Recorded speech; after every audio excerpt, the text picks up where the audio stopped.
influx of more than 10 million illegal aliens into the country over the past 2 years. Now, President Biden says he's taking action.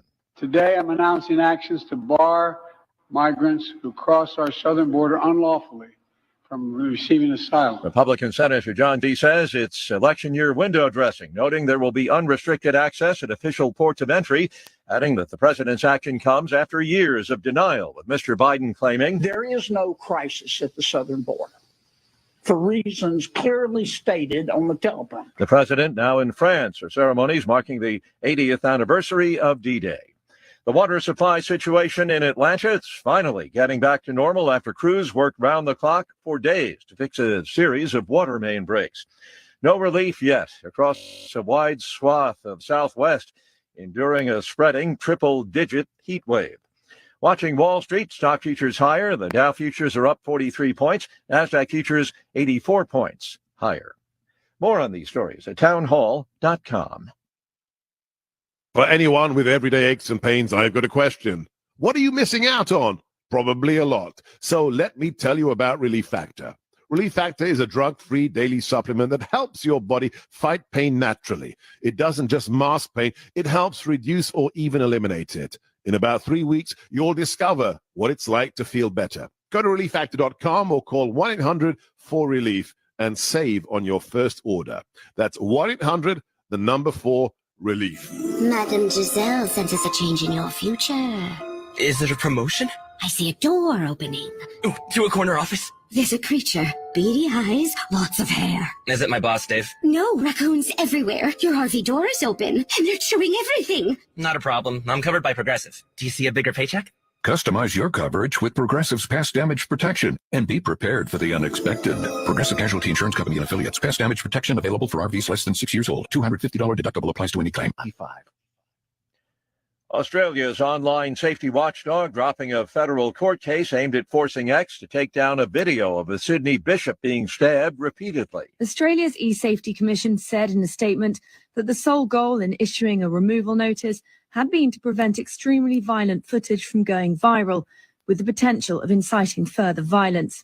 While the federal court did impose a temporary injunction on publishing the material, that didn't get extended. The commissioner said that deciding not to pursue a legal battle was the option most likely to achieve the most positive outcome for the online safety of all Australians. That's BBC's Katie Watson. German news agency DPA reporting that a member of a far-right party was stabbed and wounded in the southwestern city of Mannheim. The stabbing happened only days after a knife attack killed one police officer, left 5 other people injured in that very same city in Germany. News and analysis at townhall.com. Seems a lot of us aren't ready to give up on the good old internal combustion engine. 40% of U.S. adults who answered the poll by the Associated Press, the Nork Center for Public Affairs Research, and the Energy Policy Institute at the University of Chicago say they would be at least somewhat likely to buy an electric vehicle the next time they buy a car. 46% said they're not too likely or not at all likely to buy one. The Environmental Protection Agency requires that about 56% of all new vehicle sales be electric by 2032. Along with at least 13% plug-in hybrids or other partially electric cars. Donna Warder, Washington. Witness testimony due to continue today in Hunter Biden's federal firearms trial. Prosecutors have spent hours showing jurors evidence of his drug problem, but they say addiction, no excuse, relying on a federal form in order to buy a gun. More on these stories at townhall.com. From the Michaels Flooring Outlet Weather Center. I'm First Alert 4 Chief Meteorologist Steve Templeton. Overnight, could see a few showers and storms between about 4 a.m. and 10 a.m. So might have a little rain around during or shortly before the morning drive. Overnight low about 69. Rain's going to move out, then turning sunny. Falling humidity and a wonderful day. 85 for the high Wednesday. Another good one on Thursday with relatively low humidity, mostly sunny skies, and a high of 85 Thursday afternoon. That's the latest from the First Alert 4 Weather Center. I'm Chief Meteorologist Steve Templeton. This hour of News Talk STL brought to you by Chris Cooper and Serenity Wealth Management. Discover little-known strategies that could be the difference between choosing the care you deserve or having someone else decide it for you. Get a free copy of Chris's book at serenityltc.com. Tony Colombo here for Cadre Asset Management. A cadre is defined as a small group of people specially trained for a particular purpose or profession, and that is the role that Cadre Asset Management can play in your financial journey. Learn more about how they can help secure your financial future by following Cadre Asset Management on Facebook, or just go to cadreassetmgmt.com. Cadre Asset Management is a Missouri-based independent advisory firm licensed under and securities and investment advisory services offered through Founders Financial Securities, LLC, a registered investment advisor, member FINRA SIPC. I'm Dr. TJ, owner of the Institute of Natural Health, co-owner of Optimal Nutraceuticals, and the host of Wellness 101. Wellness 101 is designed to cut through the nonsense and provide you common sense, science-based information regarding health and wellness. On the show, we discuss topics like thyroid health, gut health, hormone optimization, and many others. Our show airs Saturdays at 10 a.m. and 2 p.m. and Sundays at 11 a.m. and 3 p.m. right here on News Talk STL. For more information, visit us at inhstl.com. That's inhstl.com. News, analysis, opinion. President Biden just announcing a marked policy shift. I've made it clear to BB and the War Cabinet they're not going to get our support if, in fact, they go on these population centers. Didn't they impeach the last guy over this? 1019 and 94.1 News Talk STL. I'm Ben Domenech. I'm Madison Allworth. I'm Stuart Varney, and this is the Fox News Rundown. Wednesday, June 5th, 2024. I'm Lisa Brady. President Biden says he's taking action to help gain control of the southern border. Republicans call it an election year stunt. There's no teeth to enforcement. There's no commitment to enforcement. There's no mandate to enforce. I'm Chris Foster. New York can be the first state to pass a law aimed not at banning social media for kids, but changing how it works to prevent addiction and protect them from harmful content. If you're under 18, they want to require that parents give consent so social media companies can continue to use their algorithms to target or market their content toward kids. And I'm Pete Hegseth. I've got the final word on the Fox News Rundown. For months, President Biden has said Congress needs to act to fix a broken immigration system.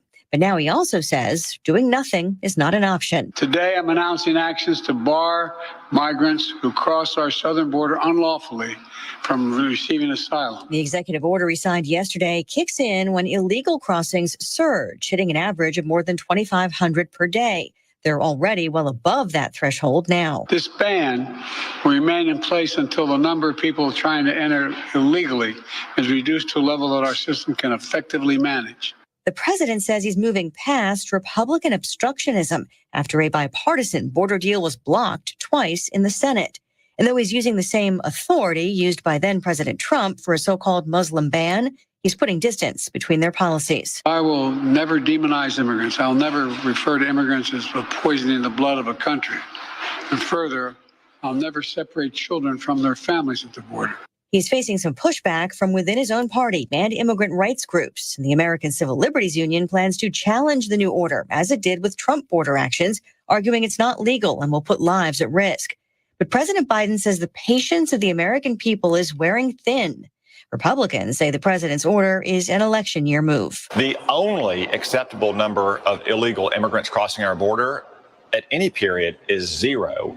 And conveniently, Joe Biden has just discovered the error of his ways and new powers 5 months before an election. Arkansas Republican Senator Tom Cotton says the executive actions won't stop the flow at the southern border. It still allows migrants using legal pathways to seek asylum. And for those crossing illegally, there are exceptions to the ban, including for unaccompanied minors, which some Republicans argue gives traffickers a loophole. I think it is completely unserious.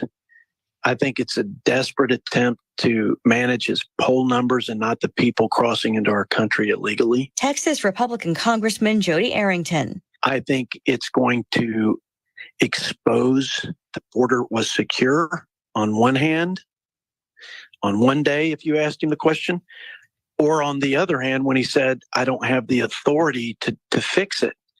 So now he's going to use the very authority that we've been telling him he has, and it's broad authority to basically restrict any immigrant for any reason from any place based on the interest of the United States.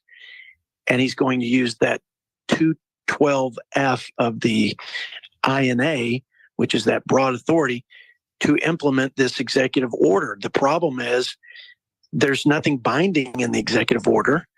The other problem is the threshold is 2,500 a day before any action is taken if the president chooses to take action. And I think we should accept no illegal crossings. And it will push those who would have crossed between ports of entry to ports of entry. It will increase the abuse we've seen with children used as passports, because if you're a family or if you are perceived to have a family and be adults with children, then you get a pass. And ironically, everything in his executive order is at his discretion. So he may or may not enforce it. I wanted to ask you about enforcement because this idea of a threshold was something that Republicans objected to in the bipartisan border deal in the Senate. And the president is saying he's moving past Republican obstructionism on this issue, as he put it. But now there's still this issue of a threshold. So who's counting the crossings between ports of entry, the illegal crossings that trigger some of these things? And what happens if the threshold is reached? The president's supposed to essentially shut down the asylum seeking at that point, but he doesn't. There's no teeth to enforcement. There's no commitment to enforcement. There's no mandate to enforce. And I repeat, every jot and tittle of that executive order is at the discretion of the president. Let's go back to Title 42 in the pandemic, when he had the authority through the public health emergency measure, Title 42, to turn people away at the border, people who were basically coming across the border, going into our hospitals, preventing American citizens from being treated during the height of COVID. And he refused to use that authority. He said, it's my discretion, essentially, and he didn't do it. He also didn't implement the Remain in Mexico policy when the court said you didn't repeal it legally, it stays in place, but he didn't enforce it. It's similar here. These are words on a piece of paper to try to portray an image of a commander-in-chief who actually considers the safety of our citizens, cares about the sovereignty of our country and defending our borders. So there is nothing that will change. It's only a smoke and mirrors political posturing by this president to manage his poll numbers, not to manage the deluge of immigrants crossing our border and causing and the drugs and the crime that are threats to our communities and our country. The president says, the American people don't want lawmakers to weaponize the border. They want them to fix it. And politically, at least, he can try to argue now that he is taking action on this issue that polls show is number 1 or 2 for many voters and that the former president leads on. Does this take away from former President Trump's momentum on this issue in any way? Well, that's what he hoped would happen with the Senate border security bill. It was anything but border security. It too was political window dressing. I think the president was hoping that would somehow make it through the House and Senate so that he wouldn't have to take this action, because his left is now going to be energized. The ACLU is going to sue him, and a lot of the open border radicals in his own party are going to attack him for this measure, even though it's really not substantive in what it's going to do to stop illegal immigration. I think he's going to feel the wrath of the open border left, who they felt he had made a commitment, and now 3.5 years later, he's trying to posture like he's going to do something different. Another big concern is the potential terror threat from border crossings. My greatest fear is that we could face a coordinated terrorist attack from elements among the millions who've entered this country illegally over the last 3 years. California Republican Congressman Tom McClintock at a House hearing asking Attorney General Merrick Garland if that fear is justified. Every morning, we worry about this question. We try to track anyone who might be trying to hurt the country. Garland says he is worried about a possible terrorist attack. FBI Director Christopher Wray telling a separate hearing it's not unusual for an FBI field office to seize enough fentanyl in one takedown to wipe out an entire state. Look, we have had record flow of drugs, which is the leading cause of death of people age 18 to 45. So this is the most imminent threat to the safety of the American people. We've lost more people in a year than we've lost in all the recent wars combined. So this is a serious threat to the safety and security of the American people. The number of crimes and the criminal aliens that have been reapprehended who've committed crimes is up exponentially on all categories. It's almost a 2,000% increase in illegal aliens who committed sexual crimes in our country who have been reapprehended. And then, of course, we know that there is a record number. I think it's about 5 years altogether in 6 months worth of people crossing our borders into our country who are on the terrorist watch list. So it's out of control. I think it's a matter of time. I don't think it's if, but when we have a terrorist attack perpetrated against our fellow countrymen in our homeland on account of the record number of folks on the terrorist watch list and from countries of interest. So it's a sad commentary. I hate to be so negative, but it is a law of numbers. You cannot have that many people on the terrorist watch list and not have a significant attempt to attack our country and hurt Americans in the process. And I think, again, that's a matter of when, not if, at this point.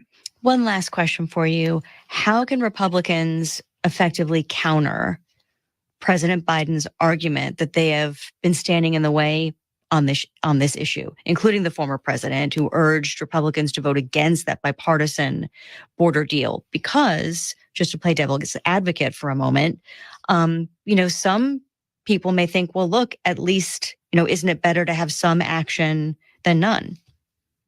Well, I think the best way to counter this presidency and this administration's open border policies is to look at the fact that where there's a will, there's a way, and that was demonstrated by the previous president in the Trump administration.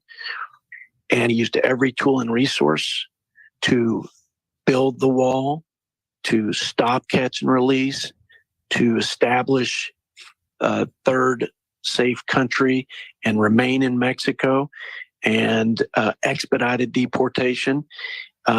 He had a comprehensive and aggressive plan to address this real threat. And the contrast is President Biden comes, day one, begins to repeal all of that, all of those effective measures. And when he does, we go from 1,000 a day to a record 10,000 a day. So there's a clear cause and effect. Meanwhile, every step along the way, he and his border czar, Kamala Harris, claim that the problem is really the climate, or they don't have the authority. So they've been all over the map, all in an attempt to justify this chaos, all of the sinister elements that have threatened the lives of the American people. And the House, under the control of Republicans, have put forth H.R. 2, which is our comprehensive border security legislation. But listen, it's basically the things that President Trump had in place, plus some additional policy reforms to asylum and some other things to strengthen it all the more. But basically, that is in stark contrast to nothing but silly pieces of paper that that will have no teeth in enforcement, and for people who are trafficking people across our border can just continue to operate business as usual. Texas Republican Congressman Jody Arrington, thank you very much for your time. Thank you, Lisa. This is News Talk STL at 1019, 94.1 and newstalkstl.com.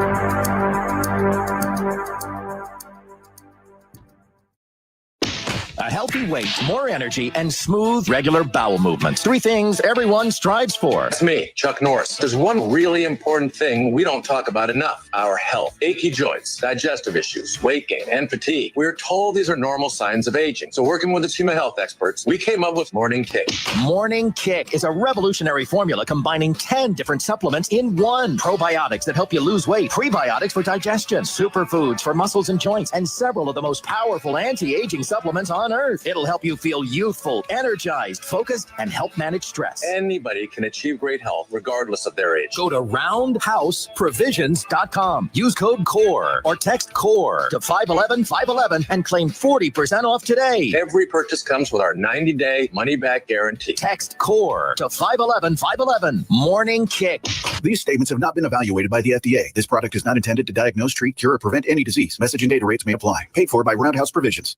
If spring allergies keep you trapped inside, then you need Navage Nasal Care to keep you breathing clearly and enjoying all the beauties of spring. Navage helps clear nasal passages that are often clogged because of seasonal allergies. Navage gently flushes a pure, refreshing saline solution through your nasal passages to clear out congestion, sucking out that springtime pollen and other irritants trapped in your nose. Navage is available online at Navage.com or in stores at Walmart, Walgreens, CVS, Rite Aid, and Target. Navage, Navage.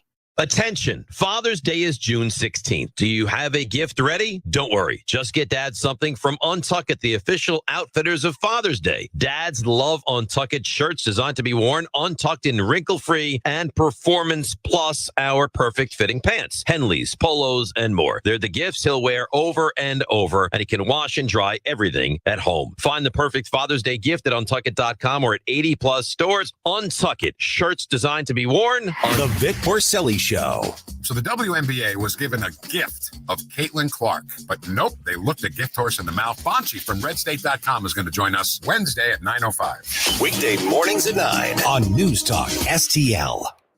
Hey, News Talk STL family. This is Marissa Jones with Jones Air and Water. I am so excited to announce our newest addition to our services, nutrition and wellness coaching. If you're looking to lose weight, increase energy, get rid of those headaches, balance your hormones, or simply find a healthy balance in your lifestyle, give me a call today. Mention News Talk STL and receive 10% off any nutritional service. Call us at 636-899-1040. That's 636-899-1040. Columbo and Katie. Bernie Sanders trying to make the case for the 32-hour work week. He doesn't want rich people to be rich. In his utopia, everybody makes $1 million to not work. He was coherent. He was. The president is not. The lights are on at Bernie's house. It's just that they're all kerosene gas lamps from 1922. But they're on. Tony Columbo, Katie Fitzpatrick, weekdays at 2 on News Talk STL. Springtime in St. Louis means one thing. That's right. Golf is back, baby. Whether you're a beginner or a scratch golfer, you're sure to enjoy your golf experience at Sugar Creek Golf Course. Sugar Creek is a scenic and challenging course and well suited to golfers of all abilities. Located in High Ridge, just 10 minutes from 270 and Gravois. At Sugar Creek Golf Course, our courteous and professional staff has one goal: to make sure your golf experience is enjoyable. To book your tee time or to learn more about the special event and banquet facilities, simply visit sugarcreekgolfcourse.com. Hey, Columbo here for the cleaning pros at Zero Res. Summertime in St. Louis means things like family gatherings, barbecues, and graduation parties, and Zero Res knows how important it is to have your home as clean and healthy as possible for your friends and family, so they're kicking off summer with an amazing offer. Book a cleaning in June and mention the Columbo special, and you'll get 3 rooms of carpet cleaned starting at just $129. Plus, you can take $50 off an air duct cleaning. Just mention the Columbo special when you call 314-474-2020 or when you book online at ZeroResSTL.com.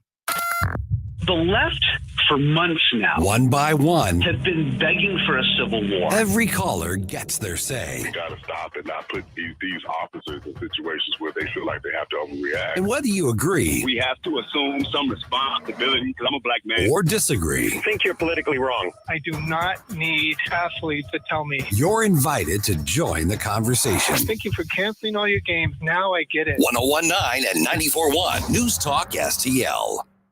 The system and is putting our entire country at risk. With critical insight into the changes that need to happen in the Pentagon and America before it's too late.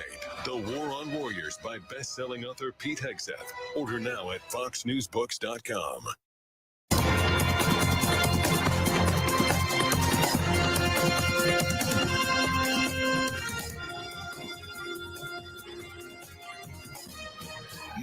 A look at what's happening from the Fox News Rundown. Good morning. It's Wednesday, June 5th. I'm Ted Lindner, and this is the Fox News Rundown. There are now limits on the number of migrants crossing the U.S. southern border. This after President Biden signed an executive order on Tuesday. Fox's Jared Halpern has more on this from the White House. President Biden says he would prefer Congress pass legislation, but with a bipartisan proposal twice blocked. I'm moving past Republican obstruction and using the executive authorities available to me as president to do what I can on my own to address the border. Those authorities include triggering asylum restrictions when illegal crossings average more than 2,500 migrants a day, a figure eclipsed by current figures. Republicans have largely criticized the action, calling it a political stunt. And some immigrants' rights groups are signaling court challenges, accusing President Biden of following Trump-era policies. At the White House, Jared Halpern, Fox News. President Biden and former President Trump winning Democratic and Republican primaries in a handful of states Tuesday. Trump appearing on the ballot for the first time since his historic conviction for felony crimes, won primaries in New Mexico, as well as Montana and New Jersey. President Biden won Democratic primaries in New Mexico, South Dakota, New Jersey, Montana, and Washington, D.C. And somebody has won the Mega Millions jackpot, worth at least $560 million in the state of Illinois. I'm Ted Lindner, and that's the Fox News Rundown. This is the Fox News Rundown. This is News Talk STL on 101.9, 94.1, and newstalkstl.com. Tim Jones and Chris Arps in the afternoon. The latest, not so greatest, on the Biden-Trump show trials with Zach Smith of the Heritage Foundation at 4:25. At 5:25, Newsmax CEO Chris Ruddy. Tim Jones and Chris Arps. Weekdays at 4 on News Talk STL. Hello, this is Eric from Newstetter's Fine Jewelry. If you are looking for a local family-owned jewelry store, come in and meet the Newstetter's Fine Jewelry family, a St. Louis tradition for over 60 years. Let us introduce you to unique and one-of-a-kind pieces. While here, we'd be happy to examine and professionally clean your jewelry at no charge. If it does need some maintenance, we can give you an estimate right then, and all of our repairs are done on site. Visit us at wilddiamonds.com. Tim Jones here with Dr. Pat Fader of Comprehensive Chiropractic. Doc, I hear you all have a new treatment program for everyone's chronic knee pain. Tim, that's right. We are helping patients with chronic knee pain by addressing the root cause of their condition. And what makes your program so unique? Well, Tim, many programs focus on just one component of the problem, the structural component. Our program focuses on the metabolic and neurological component to complete the picture and improve our patients' outcomes. We get to the root cause of what is driving inflammation in a person's body and address it directly. For your chronic knee pain and more, visit cchiropractic.com. All information, make an appointment at cchiropractic.com. Is your retirement income at risk if you or your spouse needs nursing home or in-home care? Hi, I'm Eric Robert, Director of Investments with the ClearPath Wealth Management Group at Stifel and host of On the Money, Saturday mornings at 9 on News Talk STL 1019. The cost of long-term care is one of the biggest risks in retirement planning. For many retirees, a single nursing home stay can cause a significant reduction in assets that can permanently reduce your retirement income. Fortunately, there are affordable and flexible options available today that can help you manage the cost of long-term care. Our team can help you address the risks relevant to your retirement, including long-term care. To schedule your free retirement plan consultation, go to clearpathinvesting.com. That's clearpathinvesting.com, or call us at 636-695-2650. That's clearpathinvesting.com or 636-695-2650. Stifel Nicholas and Company Incorporated, member SIPC and NYSE. The O'Reilly Update, brought to you by Seavers JCB. Visit them at their St. Peter's location. Bill O'Reilly here, and I'm warming up. Stand by for the O'Reilly Update Morning Edition. But first, are you feeling the impact of the recent changes in the timeshare industry? My friends at Lone Star Transfer are the only company I trust to help you. For more than a decade, they have successfully helped over 20,000 owners get out of their timeshare with an A+ rating at the Better Business Bureau. Customer service is their priority. For a free consultation and a guaranteed solution, 855-551-7066 or go to LoneStarTransfer.com. On this Wednesday, as Americans slide into summer, many are deeply troubled by the power structure in Washington and some state capitals. The essential problem, change for the worse. A decade ago, it would have been unthinkable for any elected official to open the southern border, to champion grievance among minorities, promote trans participation in women's sports, or tout the nobility of unfettered abortion. But today, the Democratic Party and its standard bearer, Joe Biden, promote all of those things and many other far-left policies as well. And Biden might well be reelected. If that happens, the steep decline the nation is experiencing will accelerate. The Wall Street Journal warns this week that the U.S. military is rapidly declining in the face of serious threats from Russia and China. President Biden is MIA on the military situation, as he is on almost everything. This is not a partisan analysis. This is a warning. According to polling, almost half of American adults are willing to vote for Joe. Yes, Trump hatred plays into that. But more, Joe is a disaster lock for the United States. Don't want to scare anyone, but reality is calling. Back after this. If you own a vehicle with less than 200,000 miles, listen up. Car Shield is a low-cost monthly vehicle protection plan now available to you. This protection plan is at an all-time low price. Please call 800-925-7584 for a free quote.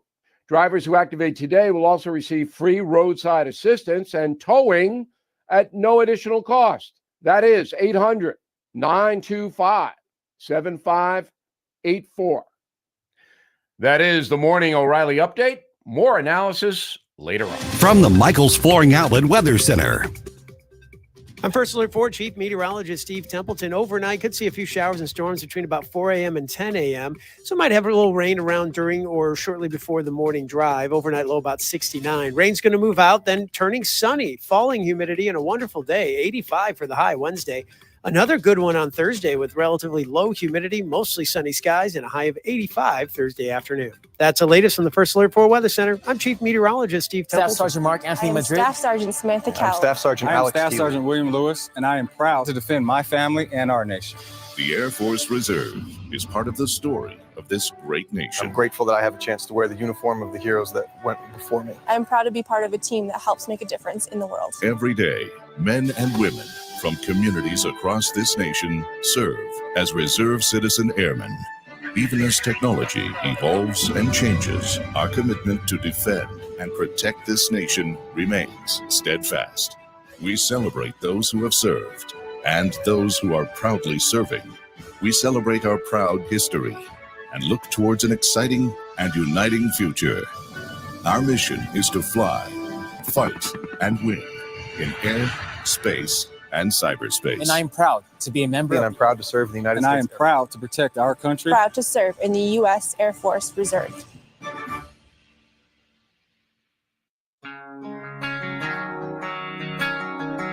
Watch us on our live stream using Rumble, Facebook, and Twitter. Having your first cup of coffee? Mike's on his third. This is Mike Ferguson in the Morning on News Talk STL.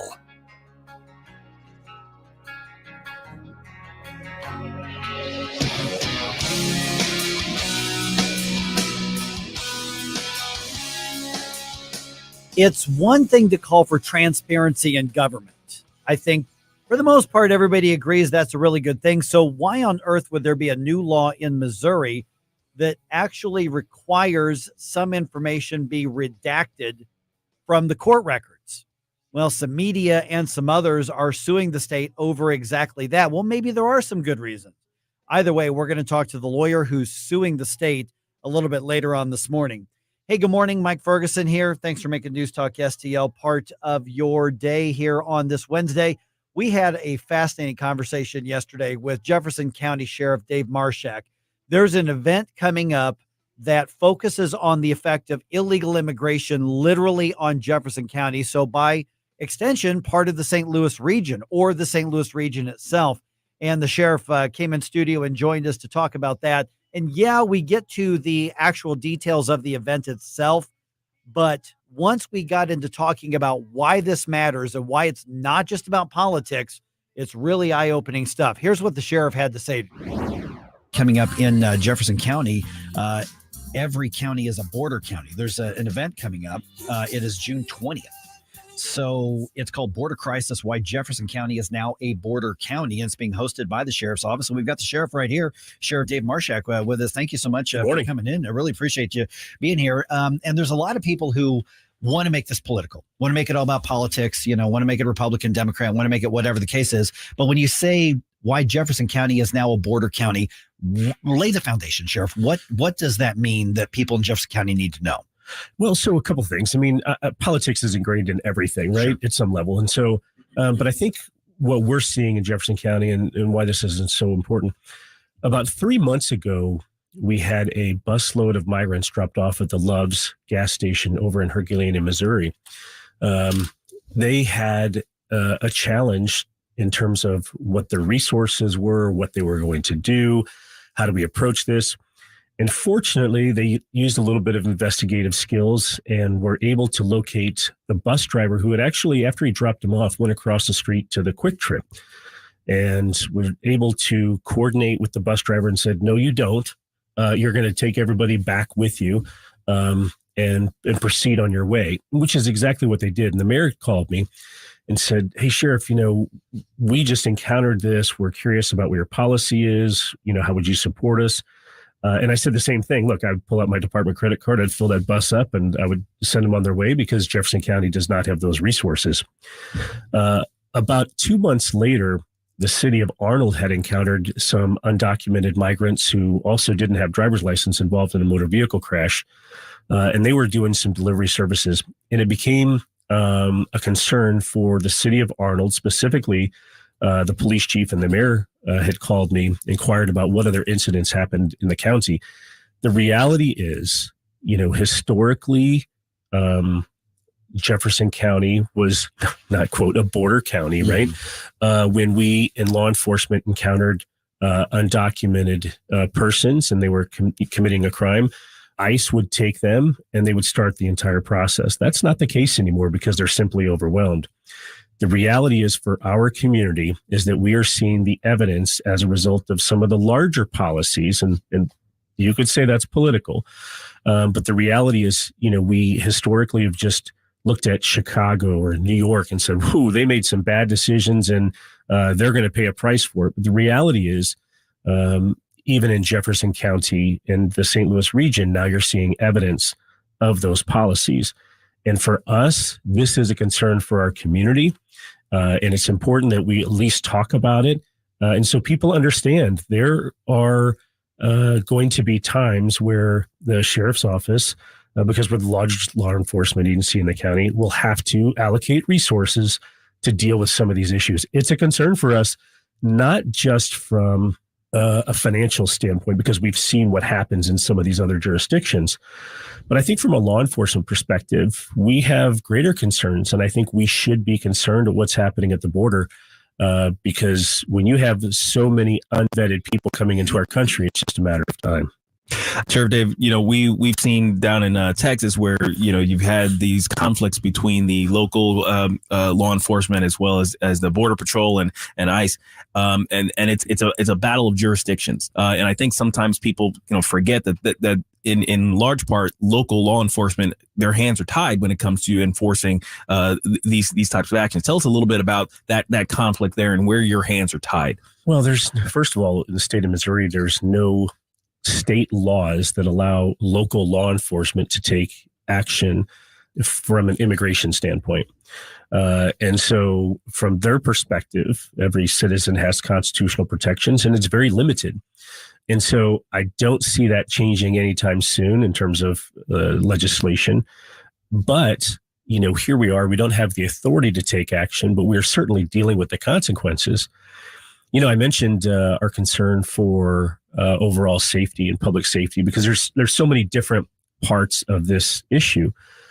This year, September 11th, will be 23 years since our terrorist attacks. We have an entire generation that doesn't understand what it's like to be attacked on our own soil. And you don't have to look that far back. We're adults and we know what that's like. But the amount of unvetted people coming into our country scares the heck out of me, and it should scare the heck out of you. The reality is, on September 11th, we lost 60 police officers, over 340 firefighters, almost 2,700 civilians in New York alone. Can you imagine, and we admit it's easy to get guns in this country. Can you imagine what 100 or 200, 300 people actively shooting it would shut our economy down like 9/11 didn't.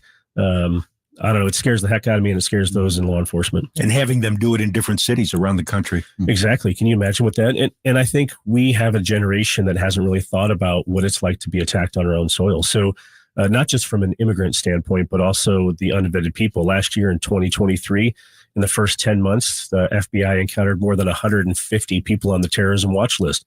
That should scare the heck out of everybody. So what's going to happen on June 20th? Let's talk about that. So we brought Sheriff Mark Daniels in to talk about and educate our community in terms of what that looks like. Right now on the southern border, and he is truly a border county, has a different perspective in terms of just what that looks like. He also served under President Trump's National Border Security Council, was subsequently kicked off under the Biden administration. I think he's like a lot of sheriffs that shoot truth bullets and offers a different perspective in terms of the realities of what's going on. Look, right now, you're not hearing about it. And we're going to hear about it today, right, because of Biden's announcement. But you haven't seen much of this in the local media lately, and I think they've kind of kept it hush. But everybody else knows it's a problem. And you look at, for instance, with the city of St. Louis, saying to Chicago, you're overwhelmed up there. Hey, send some of them our way. Well, you can't make this up. Yeah, you're not in the city, but man, you're a stone's throw away from it. That's going to have an effect on the entire region, which is why I wanted to talk to you about this. Is this event that you're having is looking what the effect is going to be on Jefferson County, but you could replicate this in St. Charles County, and Warren County, and Franklin County, and St. Louis County. You could replicate it everywhere because it is affecting the entire region. It is, and the reality for us is this is an educational position that's been a concern for our community. We've had some of the local media from St. Louis inquire about it, and I know from some of the questions they asked, they weren't happy about our hosting such an event.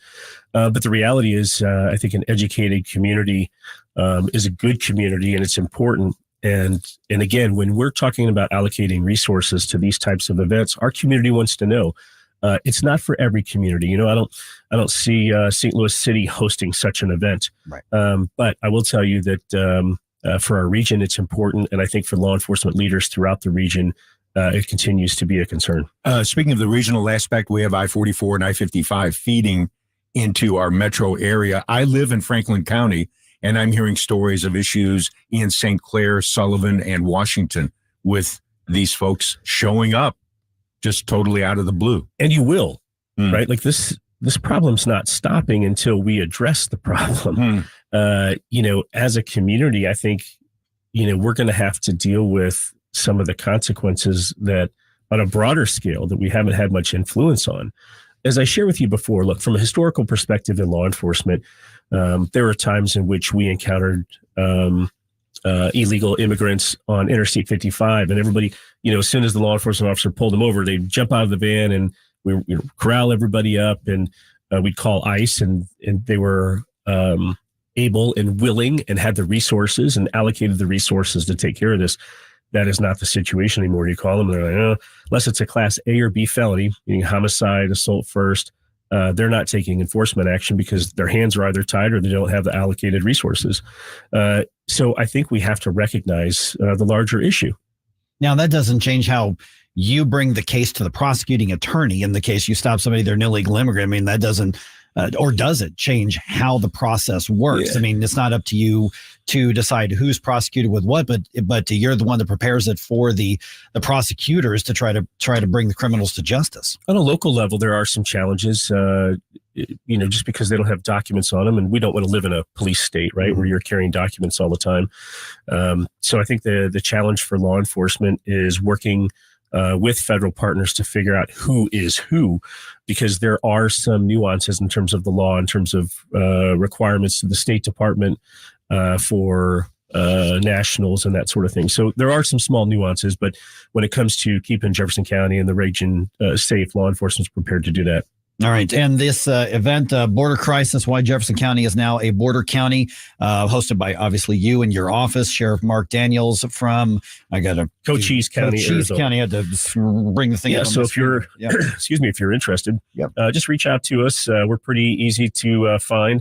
Our assistant, Angela, can help you out at 636-797-5028. But again, we have all the information shared on Facebook and Twitter. We're proud to host it, and I think it'll be an informational, educational opportunity to learn about what's going down on the border and how it impacts us. All right, June 20th starts at 6 o'clock. This is going to be at the Fox C6 Service Center on Jeffco Boulevard there in Arnold. Is this something you need to RSVP to? Is it open to the public? Yeah, it is open to the public. There is no cost to attend. And we do ask that you pre-register just because we make sure we have enough seats there for you. But I think it's going to be, again, an educational opportunity, insightful, and then also scare the heck out of you. Yeah, and unfortunately, a productive way. Sheriff Dave Marshak, thank you so much. Really have a good day. Thanks for having me. so much, Sheriff. Thank you, sir. Going to get things going with that morning news dump. The first one comes your way here in about 2 minutes and 37 seconds, right here on 101.9 and 94.1 News Talk STL. We give you news, analysis, opinion, and more. Only on News Talk STL.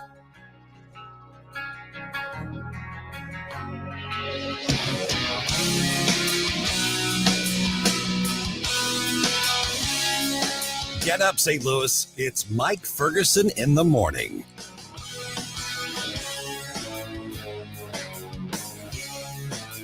St. Louis's new choice for conservative talk. Hey, good morning, everybody. Live and local. Welcome home. And whoosh, sitting in traffic, stuck in a jam, and being entertained by Vic and thunder-stealing Ken. This is News Talk STL.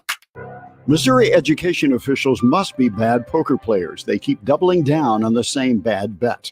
Public school students haven't been reading or doing math at their grade level for way too long. Last year, a horrifying 40% were regarded as not college or career ready after high school. Many states have adopted school choice. Iowa, Oklahoma, and Arkansas all provide money so families can choose the public or private school that works for them. And Kansas has one of the strongest public school choice programs in the nation. Nearly every family in Missouri is given exactly two choices for their children's education. They're assigned public school or learning online. That's it. Our neighbors trust their parents to choose the right school for their kids. Missouri doesn't. So enrollment is already shrinking. That will mean fewer high school graduates, college students, and workers. A bad bet indeed. Check out our 2024 blueprint, Moving Missouri Forward at showmeinstitute.org. The Show Me Minute has been brought to you by Show Me Institute and Show Me Opportunity. My friend, death is certain. Are you prepared? Larry Connors here. I don't want to scare you, but your funeral plans are an important conversation you need to have with your spouse, family, other loved ones. My friend Benjamin Schaefer at Senior Memorial can help find you an affordable, final expense life insurance policy, regardless of your health condition. You could qualify up to $30,000 of lifetime coverage. Life insurance plans with Senior Memorial also offer living benefits towards hearing and diabetic supplies, access to a 24-hour teledoc service, discounts on urns, caskets, tombstones. Call my friend Benjamin at Senior Memorial and discover your legacy at 314-866-8886 or visit memorialplans.com. Memorialplans.com. Senior Memorial Heritage Protection. Staff Sergeant Mark Anthony Madrid. Staff Sergeant Samantha Cowell. I'm Staff Sergeant Alex Staff Keeley. Sergeant William Lewis, and I am proud to defend my family and our nation. The Air Force Reserve is part of the story of this great nation. I'm grateful that I have a chance to wear the uniform of the heroes that went before me. I'm proud to be part of a team that helps make a difference in the world. Every day, men and women from communities across this nation serve as reserve citizen airmen. Even as technology evolves and changes, our commitment to defend and protect this nation remains steadfast. We celebrate those who have served and those who are proudly serving. We celebrate our proud history and look towards an exciting and uniting future. Our mission is to fly, fight, and win in air, space, and cyberspace. And I am proud to be a member. And I'm proud to serve the United And States. I am proud to protect our country. Proud to serve in the U.S. Air Force Reserve.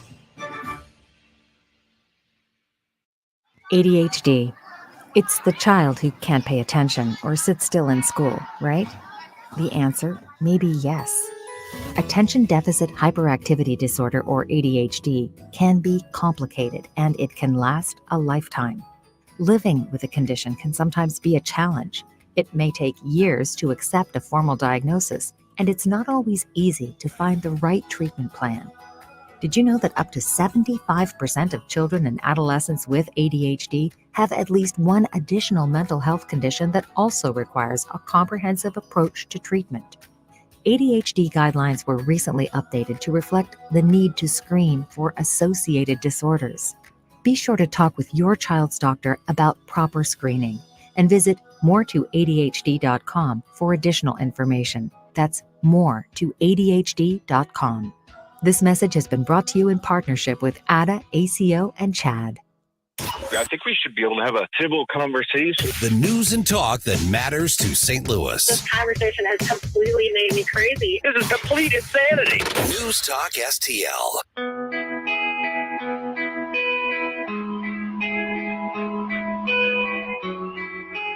Hi, this is Kira Davis, and you're listening to Mike Ferguson in the Morning on News Talk STL.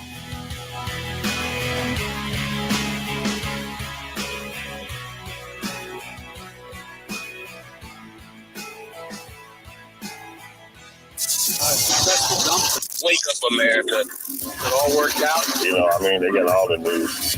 The morning news stuff. Okay, did he take action and get tough on immigration, or just reassemble the open border rules? I think it's just shuffling paperwork around. Yeah, there's That a doesn't mean lot of different comments on that. We'll get into that. And we're going to get into what his order actually does and does not do. And then at 7:05, I went ahead and called some of the experts to say, all right, would you break this down for us? Because if you listen to 3 or 4 different people still who read the details of it, who listened to the speech, who've listened to the sound bites, you get 3 or 4 different views of what it actually is. And it may depend on what their political stance is. I think it completely depends on their political stance. Yep, exactly.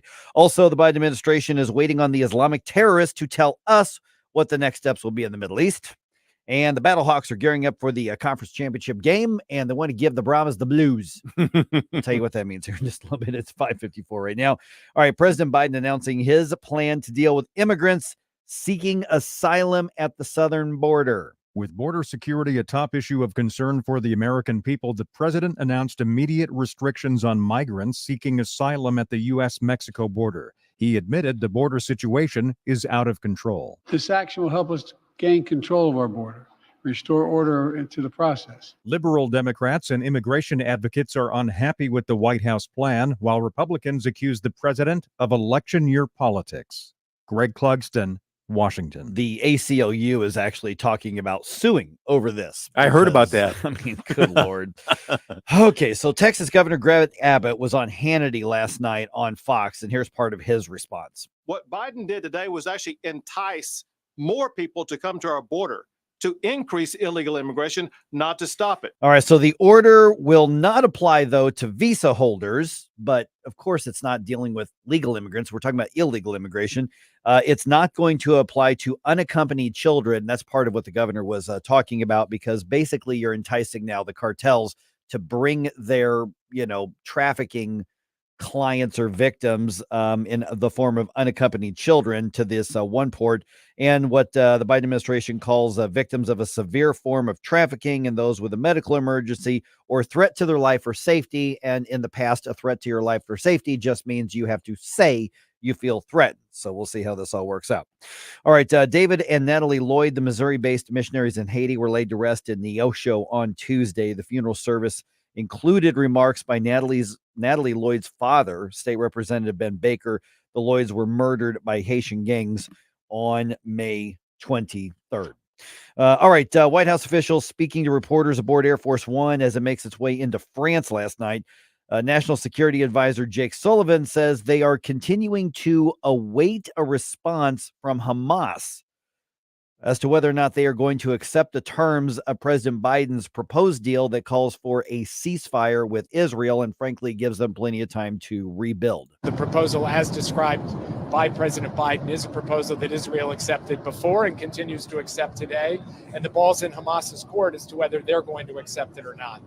Now, we are waiting for a response from Hamas. And remember, Israel says we begrudgingly accept it. This is massive pressure by the U.S., but they say it's a bad deal, but they're trying to get their hostages back. And Hamas just playing the long-term waiting game because in part of the Biden administration's pressure, they're in control more than they should be. And there was information that came out yesterday that more of the hostages were found dead. Yes, exactly. Exactly. All right. The Battle Hawks are hoping to fill the dome this weekend and give the Brahmas the blues, as in they are asking everybody to wear blue Battle Hawks merchandise, or at least wear blue, to create a sea of blue through the whole stadium. Is this just a way to try to sell more T-shirts? Maybe, but they're really hoping that the entire stadium is just one big wave of blue, which actually would be pretty cool. Yeah, that'd be awesome. Yeah, it really would. All right. The Cardinals will lose the series against the Astros after last night's loss, but they hope to avoid the sweep tonight. Despite home runs from Alec Burleson, Mason Wynn, and Nolan Gorman, who's hit 3 home runs in the last 4 days, the Redbirds lost by a score of 8-5 in Houston. Today's game starts at 1:10, so at least trying to avoid that sweep. We'll see how that goes. Okay. Yeah. That's all I can say. That's all. Yeah, That's it. That's it. Here's a great way to save money on your prescription medications. If you take Viagra or Cialis, we can give you a way to pay as little as $2 a pill. Compare that to prices as high as $60 per tablet. These pills work for men and women to improve their sexual performance. And now for the price of 2 or 3 pills, you can get nearly 100. There's no need to pay expensive prices for Viagra or Cialis. Call now with your prescription and pay as little as $2 a pill. We offer 24/7 service and always free delivery and confidential packaging. Change your life for the better and have fun. Call Pharmacy Shop 24/7 to get generic versions of Viagra or Cialis for as little as $2 a pill, plus free discreet shipping. 800-631-2030. 800-631-2030. 800-631-2030. That's 800-631-2030. News Talk STL is proud to have Doug Voss as part of our lineup every week. Doug has been a staple on St. Louis radio for many years as one of the leading financial experts in the area.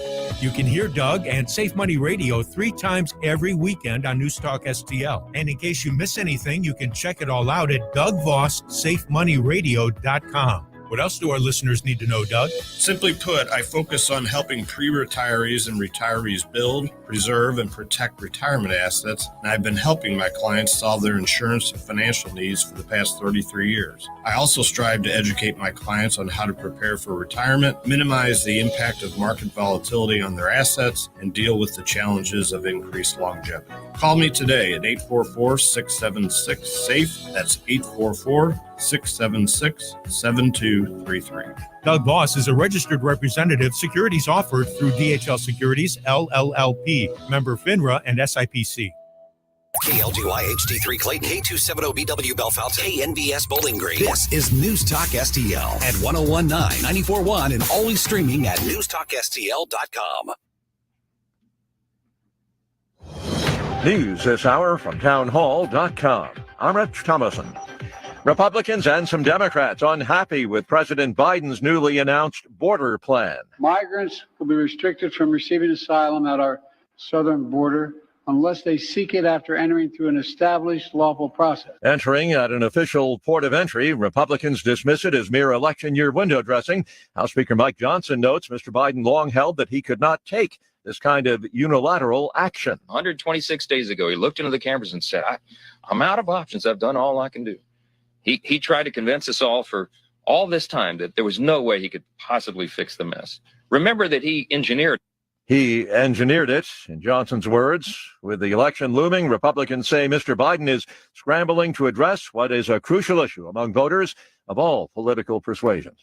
After unveiling the border plan, Mr. Biden left for France, a state visit during which he will mark an historic anniversary. The president will be among more than 20 heads of state and government in Normandy to commemorate the 80th anniversary of D-Day. They'll be joined by dozens of World War II veterans to honor the nearly 160,000 troops from Britain, the U.S., Canada, and other nations that landed on June 6, 1944. Later in the week, Mr. Biden will participate in his first state visit to France at the invitation of President Macron. Greg Clugston, Washington. Triple-digit high temperatures spreading across the Southwest, across multiple states from Texas to California. Dangerous heat bringing the usual warnings. Make sure not to leave children or pets in hot cars. Stay hydrated. Try to stay in the air conditioning. Maricopa County, Arizona saw 645 heat-related deaths last year. Water is or will soon be flowing again from taps in Atlanta. Crews finishing up their repair and replacement work on broken water mains in the city. Wall Street Dow futures are up 47 points. More on these stories at townhall.com. Well, summer's just around the corner, but if aches and pains are keeping you from your favorite outdoor activity, I want to tell you about Relief Factor, a drug-free daily supplement that helps your body fight pain naturally.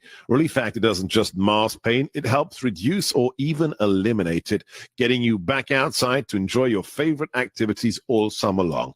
Go to relieffactor.com or call 1-800-4RELIEF and save on your first order. That's 1-800-4 Relief. Seth Polhaus brings hope and insight as he fights against socialism and communism on the Man in America podcast, now available on the Salem Podcast Network. The role of the digital world in shaping our perception of the real world cannot be overlooked. It seems like all of these mechanisms are dividing us in endless ways. Subscribe to Man in America today on Apple, Spotify, Google, YouTube, Rumble, or at From the Michaels Flooring Outlet Weather Center. We've had some hit and miss showers across the area this morning, a little bit on the muggy side, so you'll have some wet roads, especially from Metro St. Louis southward, I-55, places like that with some rain this morning.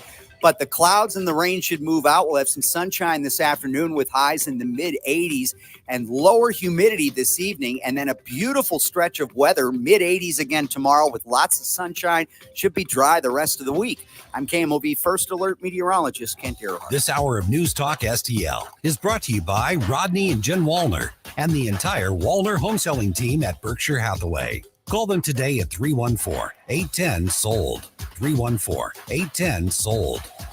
To have a roof over your head, a nice roof over your head, is very important. That's Rick talking about his experience with Rhino Shield ceramic coating. We got Rhino Shield 18 years ago, and they're very cooperative on getting us the right paint. They were in and out and done in no time. Once it was finished, looked great. We were very happy with it. The main reason Rick called Rhino Shield is because it's backed by a 25-year transferable warranty. We've watched a lot of people get their house painted 3 or 4 times, and we haven't had to do any of it. I don't know about you guys, but I don't want to have to paint it every 5-7 years. Take a tip from Rick and put down the paintbrush and call Rhino Shield for your free evaluation. 877-25-RHINO. 877-25-RHINO. Or visit 877-25rhino.com. We got Rhino Shield 18 years ago. Financially makes sense, especially if it's going to last like this did. Still looks great. Call now. 877-25-RHINO or 877-25rhino.com. No paint, don't Rhino, go Rhino Shield. Never paint your house again. Rhino Shield. On the next Larry Connors USA. The latest on the Hunter Biden gun trial. And, of course, what's going to happen to Dr. Fake now after yesterday's testimony. Larry Connors USA. Now, weeknights 6 until 8 on News Talk STL. Mike Ferguson. We the people. Gabe Pfeiffer. It's not rocket science. Rocket science. Get up, get up. Can't you hear the alarm? Get up, get up. Mike Ferguson in the morning on News Talk STL. Good morning to the people of St. Louis. You know, it's interesting. We're talking about immigration. We're talking about all these other issues, and people are very quick to point out, yeah, it's an election year. Mm-hmm. Yeah, this is all about the election. Oh, sure. 5 months from today. Is it today? Today's June 5th. Dang. Okay, so are you counting down because you're really into it, or you're counting down because you just want to get it over with? I'm doing it because Gabe's into numbers and everything. There you go. I'm trying to show that at least I'm keeping pace with him. I do appreciate that. So one of the first, at least from a media perspective, big events is happening later this month, and that's the debate. So let me just start off by asking everybody, what are your expectations? We'll get into that in just a second here, okay? By the way, Joe Biden talks stuff on immigration. Let's get into what his new order does and does not do. And his underlings are now talking about our values. Did you notice this in a lot of those sound bites? No. They're now there's our values and reflects and upholds our values. That was a big part of the media circuit. New soundbite drop then. Right. New talking point. Yeah, so let's do that at 6:20. Okay. I think we should do that. Yeah. All right.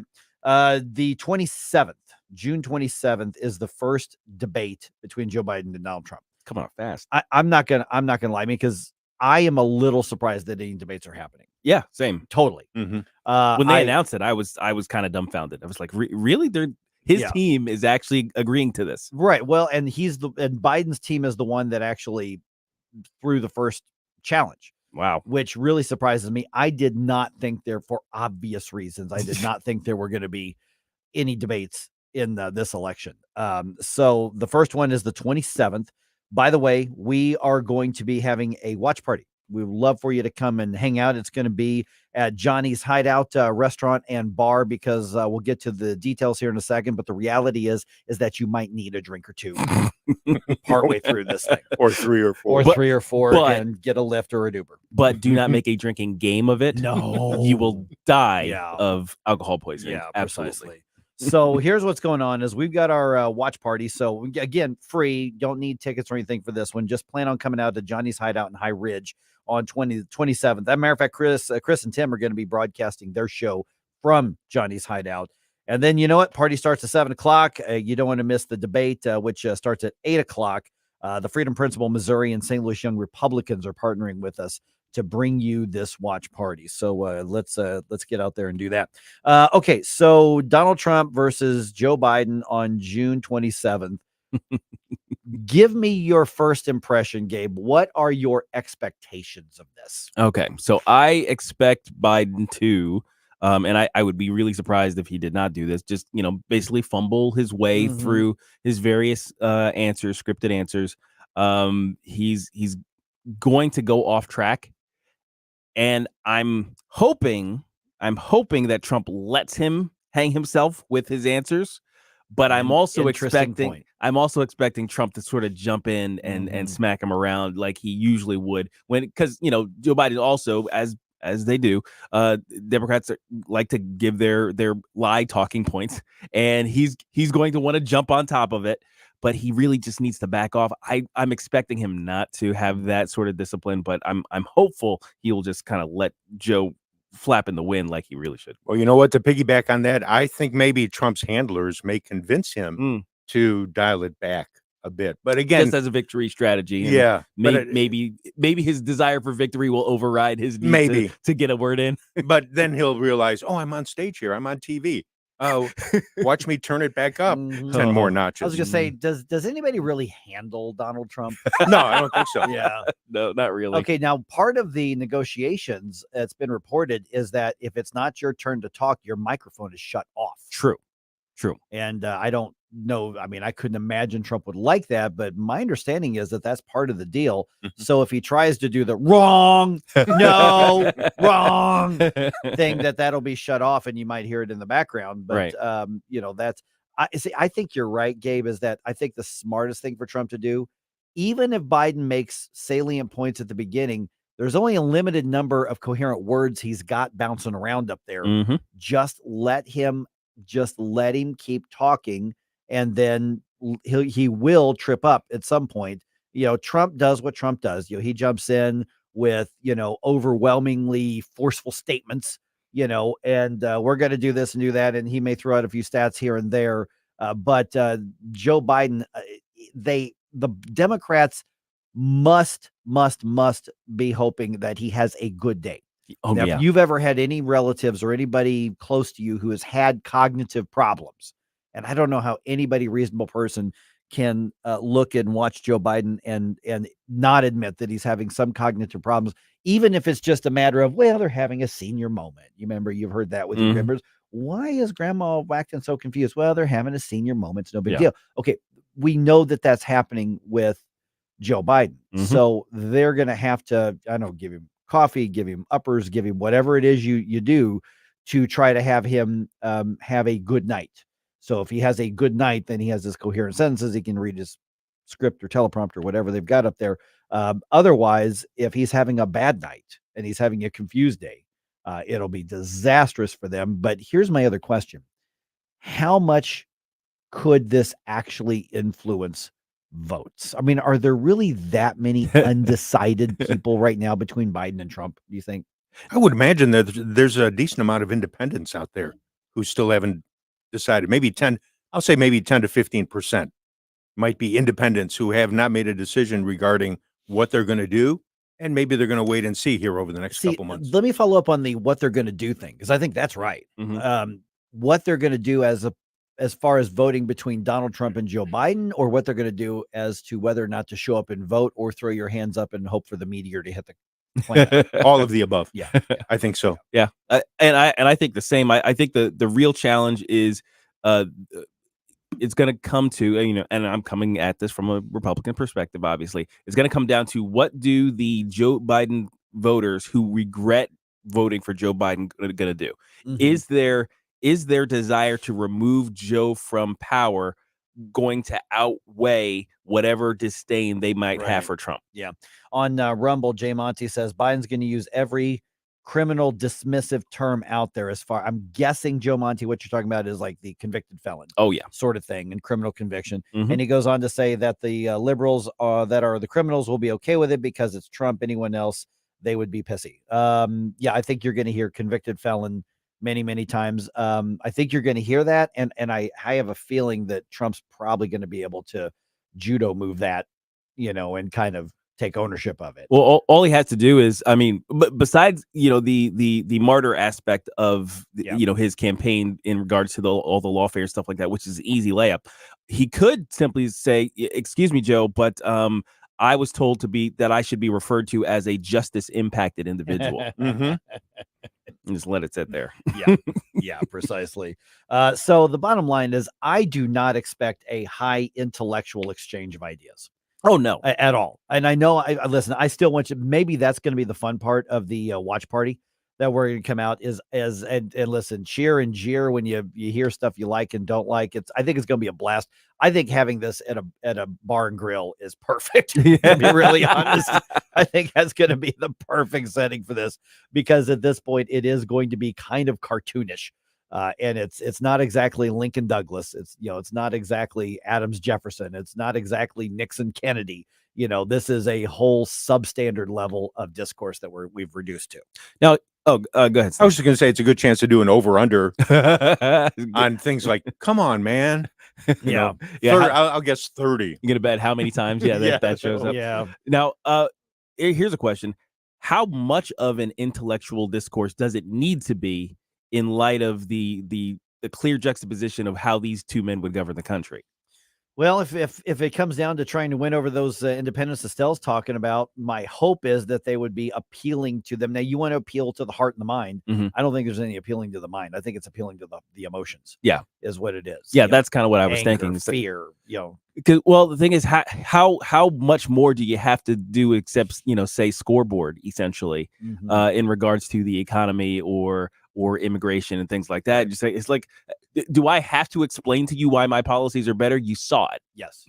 You have to, because what Donald Trump has to overcome is how many people in this country just hate him as a person. Yeah. And he has to overcome some of that. I don't know that he can. Well, but I guess he has to, yeah. My argument then is well, then an intellectual discourse isn't going to convince them not to hate him. Yeah.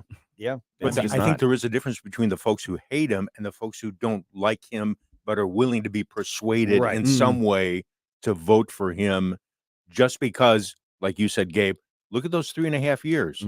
There's a track record there, and there's also a track record with Biden. Go ahead and compare the two, and you decide. That's what Trump should focus on. Yeah, absolutely. It really is. He's That's got a what point. He should focus on. All right, real quick here. This is pretty cool. Normally, I'm not going to just kind of say, hey, this company is doing something if they're not actually buying some advertising. Yeah. But if you're looking for your new critter friend, Emo's Pizza, shout out to Emo's Pizza. They are covering all adoption costs for adult cats and dogs from Stray Rescue of St. Louis through June. Whoa. Oh, that's awesome. June. Yeah. Nice. Yeah. So those two organizations, I saw this news story. I'm like, didn't they do that last year? And they did. This is the 8th year in a row that they have done this. And obviously Emo's has picked, a lot of companies will pick a nonprofit to work with. We have 2 or 3 that we work with here, Thrive being, obviously one of the biggest ones. So Emo's is their goal, help reduce the number of strays at the shelter. So the normal adoption fee at Stray Rescue is $100. But Emo's is making sure there is zero cost to families wanting to adopt cats and dogs. The only catch is they've got to be at least 6 months old. Okay. So this isn't the little puppers. This isn't the little kittens. These are the adults. Right.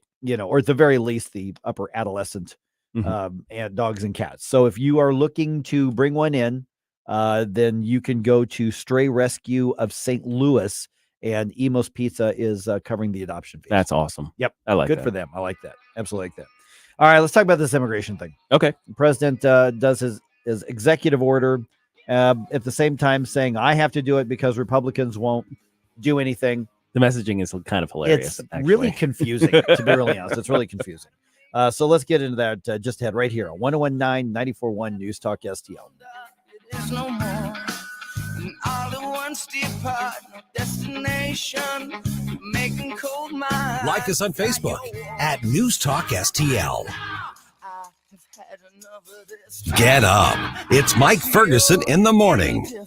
Stop right now before you blow us all away. My sponsor, McGuire Moving, has job openings for drivers and movers, offering competitive pay. You can be off every night if you want or on the road. You're off every other weekend. Full benefits, insurance, paid vacations. But McGuire is a very good company. So here's a very important requirement. You must excel in making customers happy. Full or part-time job? More information, go to McGuireMoving.com. Apply online at McGuireMoving.com/careers.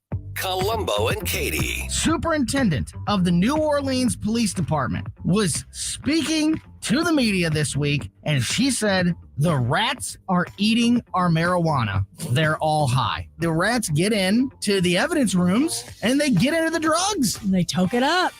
They roll themselves a bleezing. I think they're eating it. I don't think if they're in there. Think that they're rolling. If they're in there with papers. Weekdays at 2 on News Talk STL. Oh, Adam, you are so romantic. And I love the kitchen you found with all these great crumbs. Yeah, baby. Only the finest crumbs in the kitchen for my favorite aunt.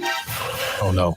It's the pest control company again with those green wheels. They always kill the mood. This is Derek, the owner of All Solutions Pest Control. Give us a call today at 636-486-7888. We'd love to help you out. Learn more about our special $67 offer. You can visit us online at allsolutionspestcontrol.com. If a pest-free home is your goal, call All Solutions Pest Control. The YMCA is just a starting line, for the true self blooms only when we find our purpose, what makes us tick below the surface. Y is the before work hustle, an after school home, a section of my block, a corner to call my own. With my Y, I stand strong, seen and supported all along. It's a million faces in a mirror, and everyone belongs. Find your Y. Join today at ymca.org for a better us. This hour of Mike Ferguson in the Morning is brought to you by Stifel. Request a portfolio review from your Stifel financial advisor at stifel.com. That's STIFEL.com. Hi, it's Vic Porcelli. And Ken. Hi, Ken. Hey, Vic. Ken and I are on every Monday through Friday, 9 to 11, right here on News Talk STL.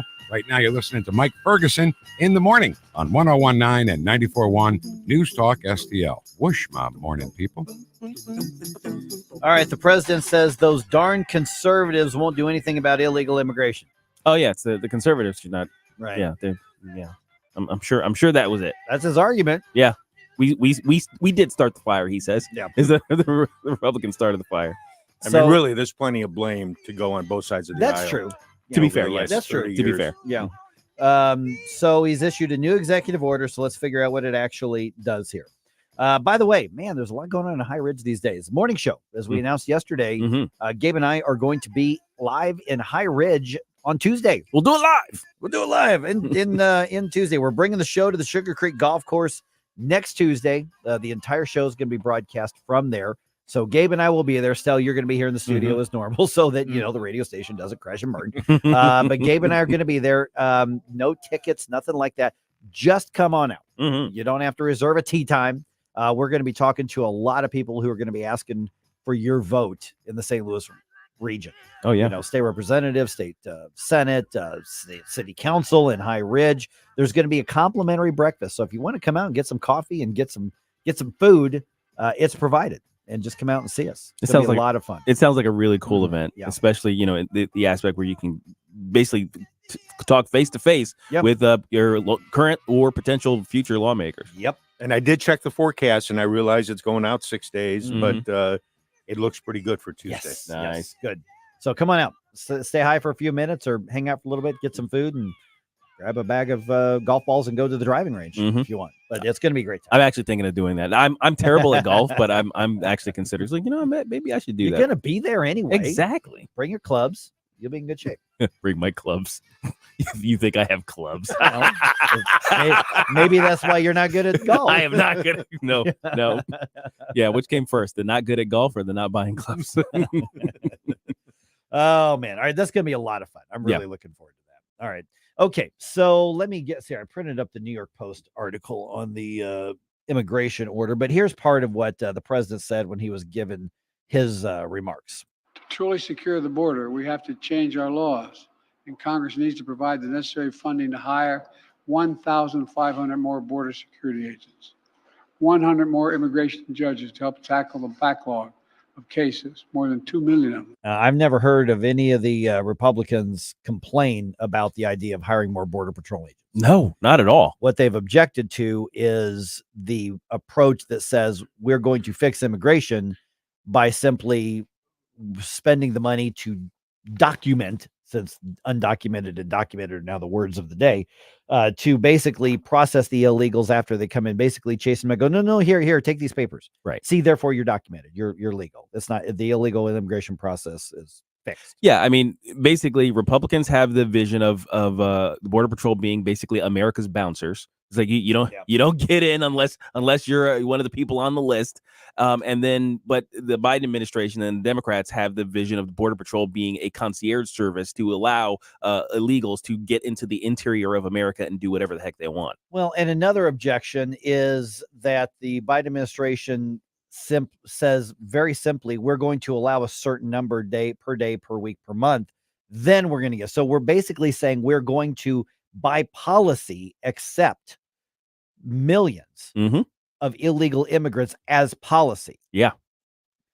Which is crazy that he can kind of get away with that, because I thought the number of legal immigrants, the number of immigrants that America takes is a matter of law, right? And it's processed, it's dealt with by the executive. So for the executive to say, well, we'll accept this many more outside of the law, shouldn't that actually be unconstitutional? Yeah, so here's part of this here, and you just look down, and at 7:05, we're going to talk to our friends from Numbers USA about this. So the Biden administration says it will shut down the U.S.-Mexico border if illegal crossings are more than 2,500 per day for 7 consecutive days. Why is that the magical number? I don't know. But according to that crackdown, that's still 2,500 per day is 1.8 million coming into the country every year, even if it's fully enforced.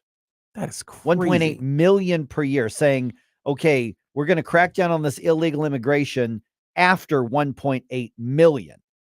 That's so crazy. Yeah. And also a point of order, sir. If the Biden administration say we'll shut down the border, aren't they suggesting that the border can be shut down? In which case, why not shut it down now and keep it that way for a little bit? Because the hard left is pro illegal immigration. They see low illegal immigration numbers as a bad thing.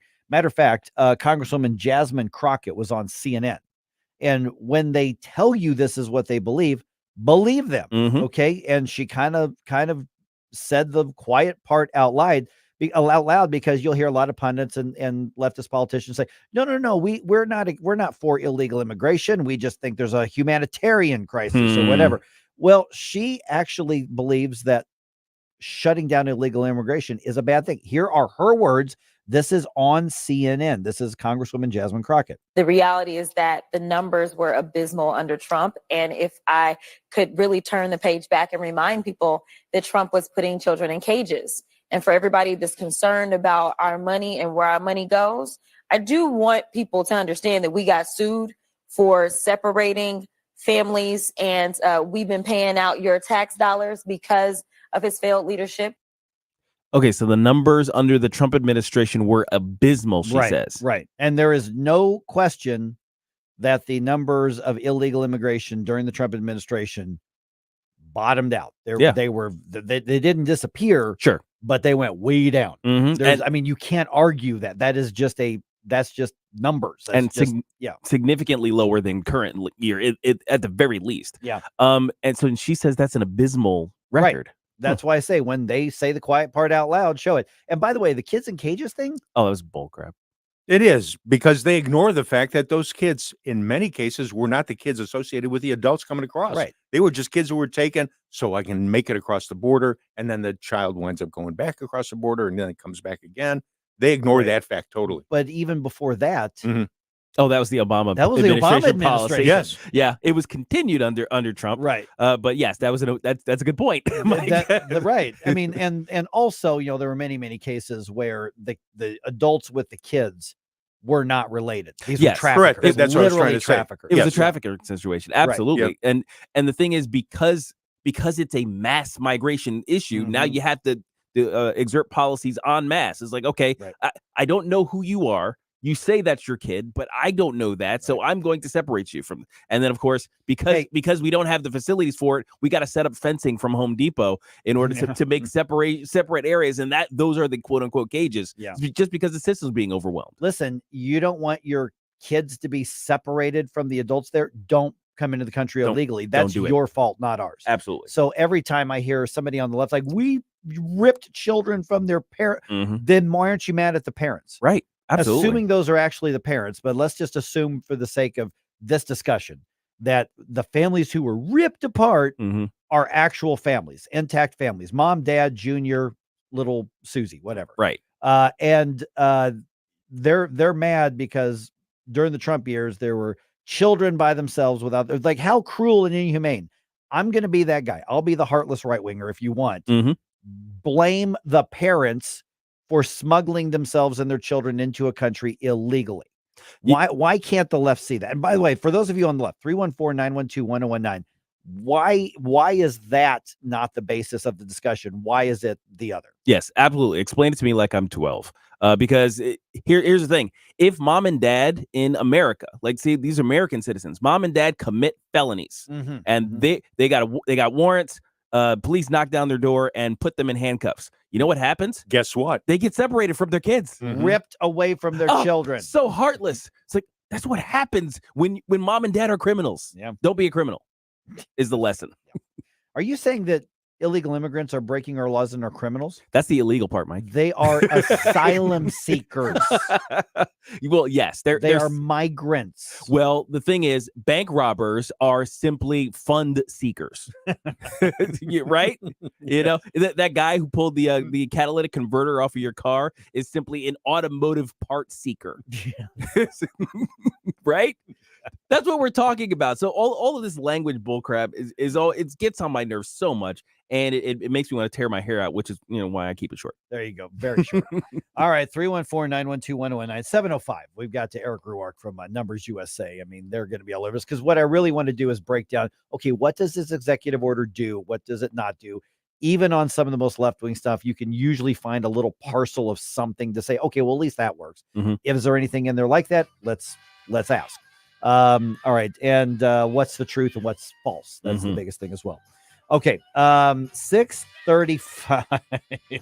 Are you seeing some comments? Well, no, I'm just going to get myself in trouble here. Oh, okay. Okay. There was a discussion on Fox News regarding the lawfare that's going on. Okay. And I thought that the question was being asked by a conservative, by the way, is something not a lot of people on the right are going to want to hear. Oh, so I'm not even sure I agree with the premise, maybe, but if we're not afraid to tackle the tough questions, are we afraid to tackle tough questions about our side too? All right. Okay. I'm telling you, the question comes from Trey Gowdy. All right. So let's hear it. Not a left winger by any stretch of the imagination. Can we all agree Trey Gowdy is a real deal conservative? Yeah, absolutely. Okay. So he's got an observation on the lawfare thing, and I want to be fair to say I'm not afraid of the question. Okay, let's do it at 6:35.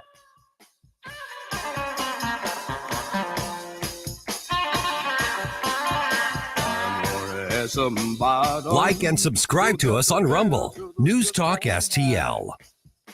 Get up. It's Mike Ferguson in the morning.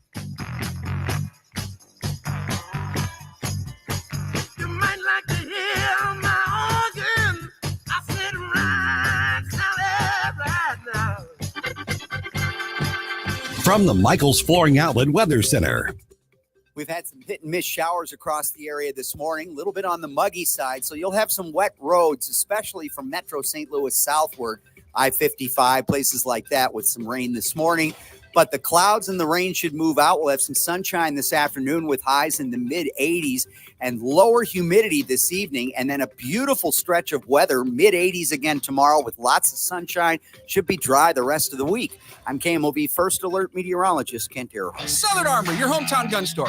Come and be more than just a customer. Southern Armory, we carry the best guns, holsters, knives, magazines, ammunition, and even food storage. Special orders are welcome. Southern Armory, 1 mile east of 270 and 44, 9901 Watson Road, and southernarmory.com. That's southernarmory.com. Whether you're purchasing your first firearm or adding to your collection at Southern Armory, you're more than a customer, you're part of the family. Follow Southern Armory on Facebook or at southernarmory.com. Tony Colombo here for Cadre Asset Management. A cadre is defined as a small group of people specially trained for a particular purpose or profession, and that is the role that Cadre Asset Management can play in your financial journey.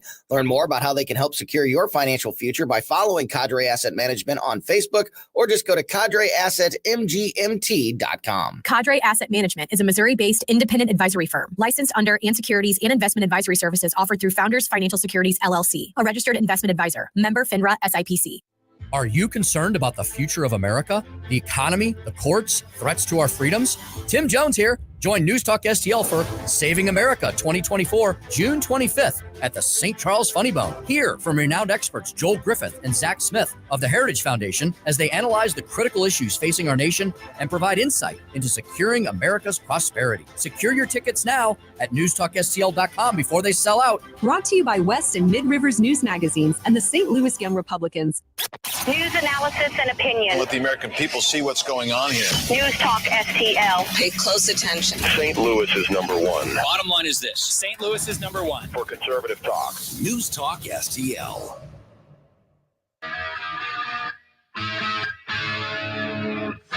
Danny Define with the Next Gen right here on Sundays at 10 p.m. Now back to a hot, steamy cup of Mike Ferguson in the morning on News Talk STL.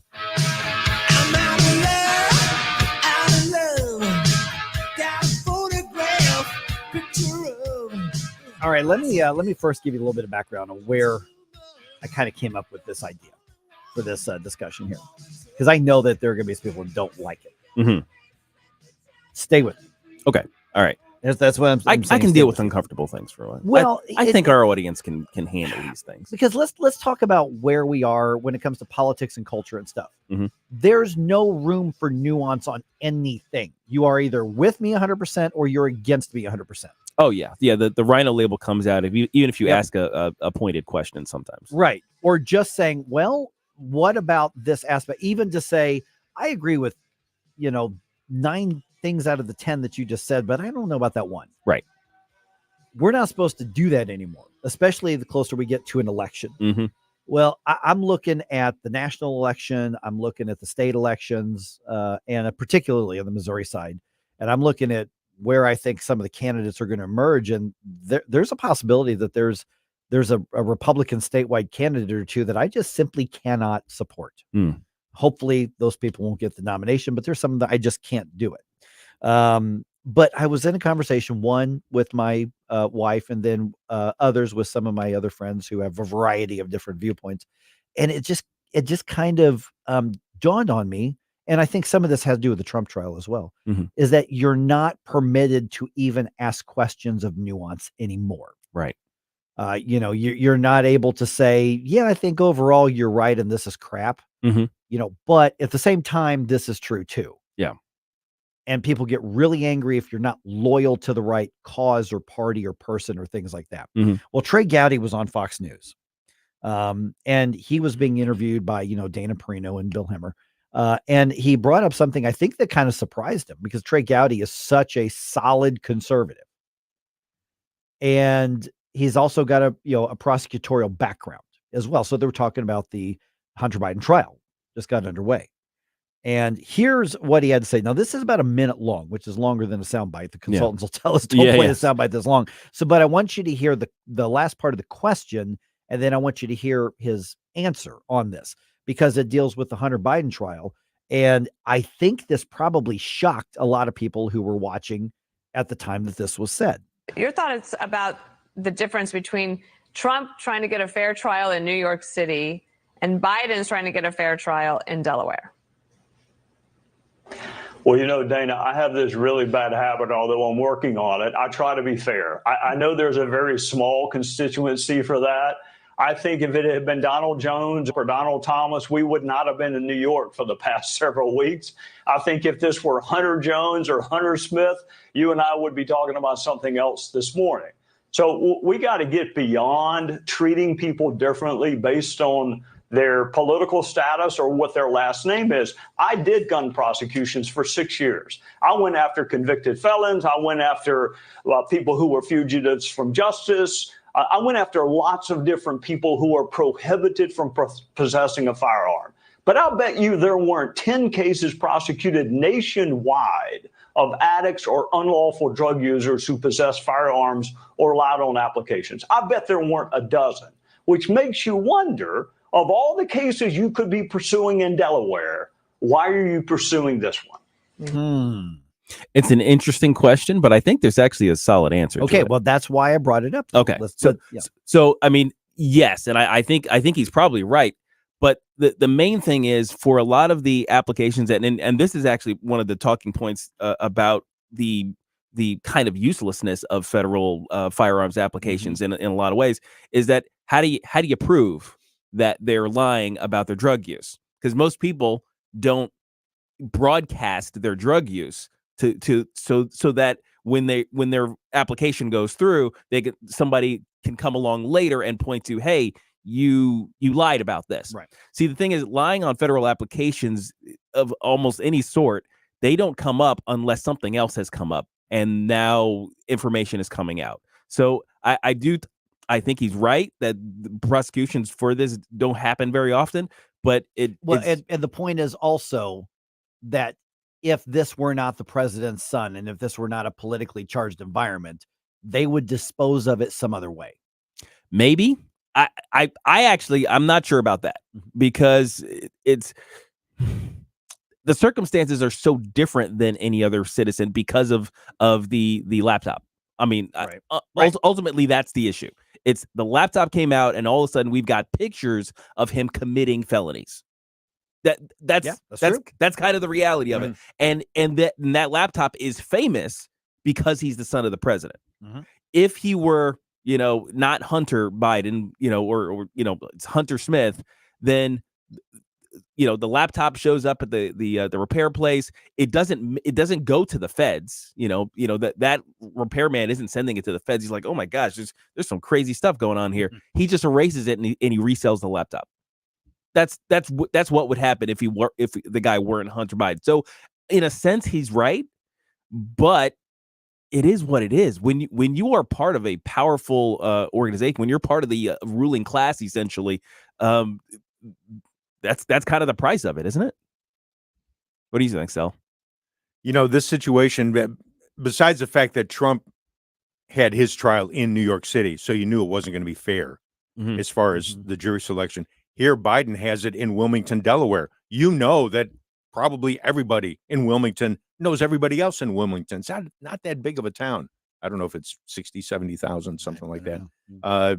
So to have it there, to me, says, well, you know what? There's a pretty good chance here that they're going to let him off the hook. I'm not saying that there isn't going to be some type of conviction, but it could be a suspended sentence. You're saying friendly jury pool. Exactly, because those folks are going to go out and think, I don't want to be walking around town after this thing's over and everybody's looking at me and saying, hey, you convicted him and sent him to jail, and I got to live with that for the rest of my life.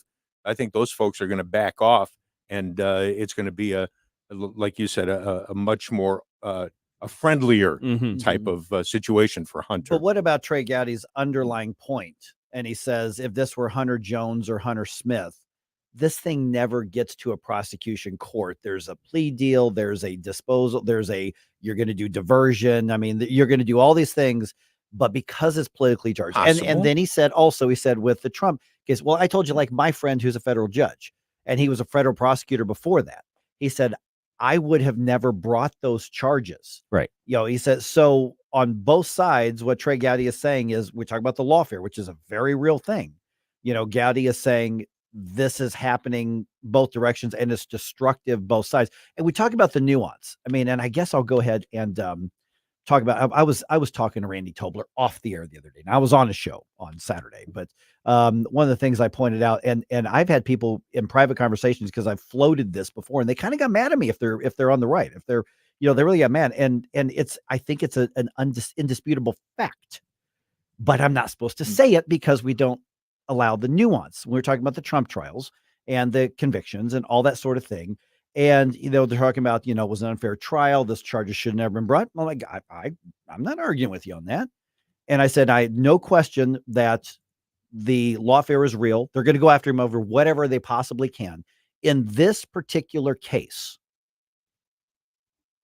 they would not have been able to go after Trump had he stayed faithful to his wife. That's true.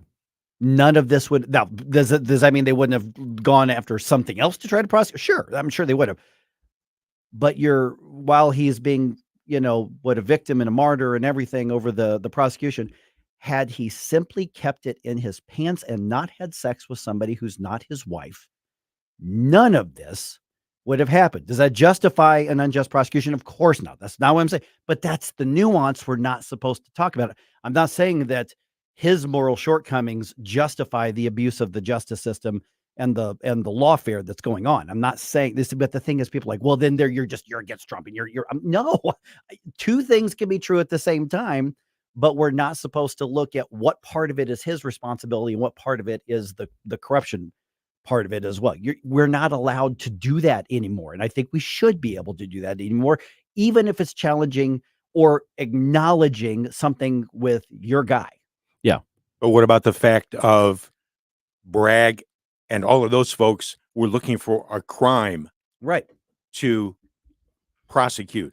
So we're going to take all this stuff that happened in 2006. We're going to change the statute of limitations, et cetera, et cetera. And you wind up with that deal. Same thing with the E. Jean Carroll thing. And this case with Biden, the part that throws me off is that it's a firearm. Can I challenge you on something? Yeah. I noticed that you just went right over my main point, because I didn't argue anything about the Bragg stuff. But that's the point, though. But that's the point. Stuff. I said I absolutely acknowledge that the prosecution was silly. A federal judge might goes, I understand why this was brought, but with the nuance part, I said, but in this case, and we could go back to Bill Clinton gave them the opening when he did what he. In this case right here, we're not even allowed to talk about it. We go, yeah, but. And we go right to the thing that goes after the people we don't like. But the comparison I was looking at in Hunter's situation, you've got that firearm and the stuff that was done, including, I guess, tossing the firearm away close to a school, which was another issue. You don't get off on that. No. So I'm just saying, boy, to me, it looks like a different situation, but I understand what you're saying regarding the lawfare part. Right. The lawfare part, but the other part that just the says discussion we're not, and the left is every bit as bad or worse than this than the right is on this sort of thing. But because I mentioned people like, well, but I'm like, okay, I'm not saying that I'm voting for Biden. I will never do that. And I'm not saying that the lawfare would not look for something else to go after him. But when I brought up that one thing, somebody's like, well, that doesn't matter.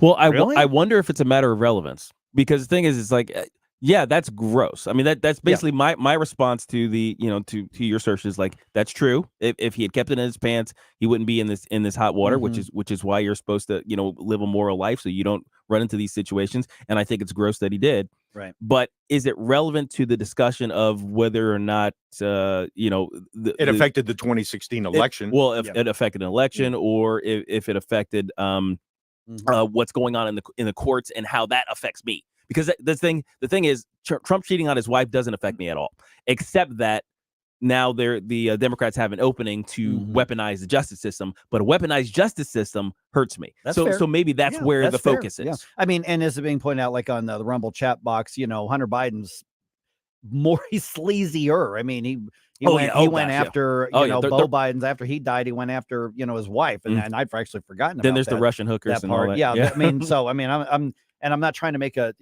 compare who's more moral or who's not. Gosh, yeah. It's not a you've got basically the morals of an alley cat all the way around. But again, it's if they do this to us, then we get to do that to them. I think is a lot of the case on this. And let me bring up one other issue here that I was thinking about last night. All of these major contributions from certain individuals and corporations are these people who are now standing behind Trump because, hey, this could happen to me. This could happen to our company. It could happen in my life. They could come after me. So I'm going to try and support the guy who's been obviously having to deal with all of this. So that was a thought that crossed my mind, is maybe a lot of these contributions, the big ones, are coming from corporate folks who are thinking, hey, I could be next. Wait, are you saying that the big corporate CEOs might have skeletons in their closet? No way. Well, the thing is, hush money is a thing. Because it happens all the time, and it's legal because of all of that. Exactly, right. It's not illegal to give hush money. And what's funny is the federal government has a hush money fund for the entirety of our representative body. Remember we discussed this a while ago. There's a whole fund for hush money to settle cases against all of our representatives. And the federal government funds it. So where do we draw the line, I guess, and that's the fairness aspect of it that keeps coming up. And this is one of the things that listen, people get mad at me for bringing up hey, can we have some nuance? Mhm. Can we accept that there are things that we need to call out on our side in order to make our side better and win and get things done, and move. I'm just more worried about the freedom movement, the conservative movement, than I am any one particular personality or frankly party or campaign. Mhm. I mean, this is a long haul thing for me. And so I just kind of thought, you know what, maybe it's time to bring up the uncomfortable thing. Mhm. I thought Trey Gowdy set that up pretty well to say the lawfare sucks and it's part of a corruption and a decline in our systems. So let's stop it against everybody. If you've got a legitimate criminal case, hey, you're not above the law. Go after it. And people were pointing out, hey, what about the hookers? What about the? Yes, absolutely. But I'm saying is we need to be able to think better about these things and not just tribally about these things. I still think Hunter Biden is a criminal and he's a sleazeball, but I think the questions are fair, even if you've got good, and I think you had really good answers to be really honest, but we shouldn't be afraid of tough questions. We have good answers. We should be able to discuss these things. Democrats are able to rip each other a new one all day and then come together in election time because they need to get the wins. Why can't we do that? Another good question. Right? Their attitude is, you're blue, I vote for you. Yeah. Well, better red than dead. Amen, brother.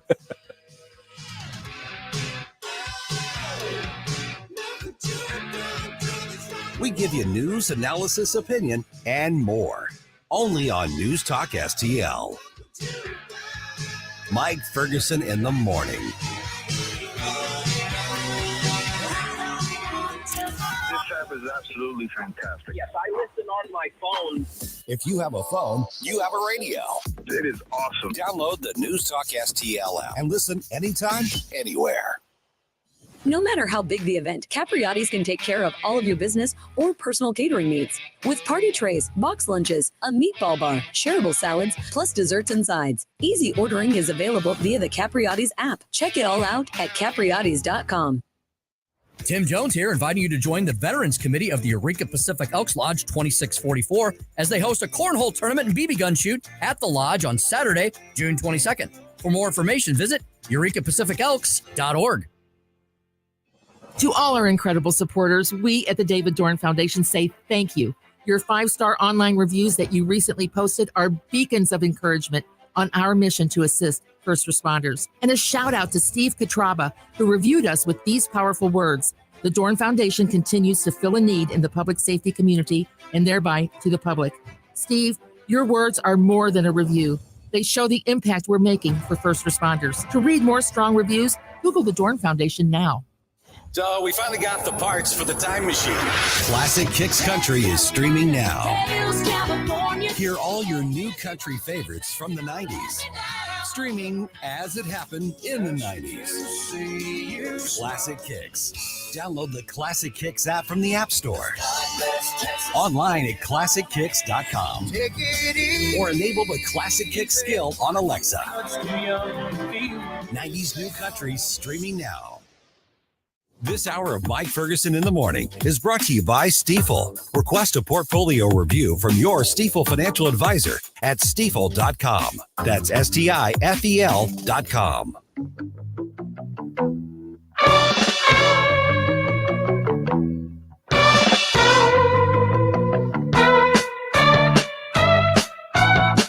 Hey, this is Larry Connors. Make sure you're listening later today at 6 o'clock on News Talk STL for my show, Larry Connors USA.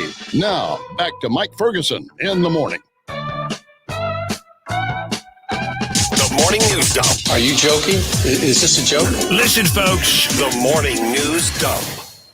All right, what does the president's new executive order on immigration do, and what does it not do? Let's deep dive into that at 7 to 5. We're bringing on the experts to explain. Yes, sir. It here. Let's do that. Also, the Biden administration waiting on the Islamic terrorists to tell us what the next steps will be in the Middle East. Oh, okay. That's all about the news. They're giving us our marching orders. Huh? Yeah, well, we've said here's the parameters. You tell us what you want, and the Islamic terrorists who do not recognize anybody as equal negotiating partners in anything. They're just basically going to dictate to everybody else what's going to happen. Okay, so we do negotiate with terrorists then. Oh, we absolutely do now. We didn't used to, but we do now. Yeah.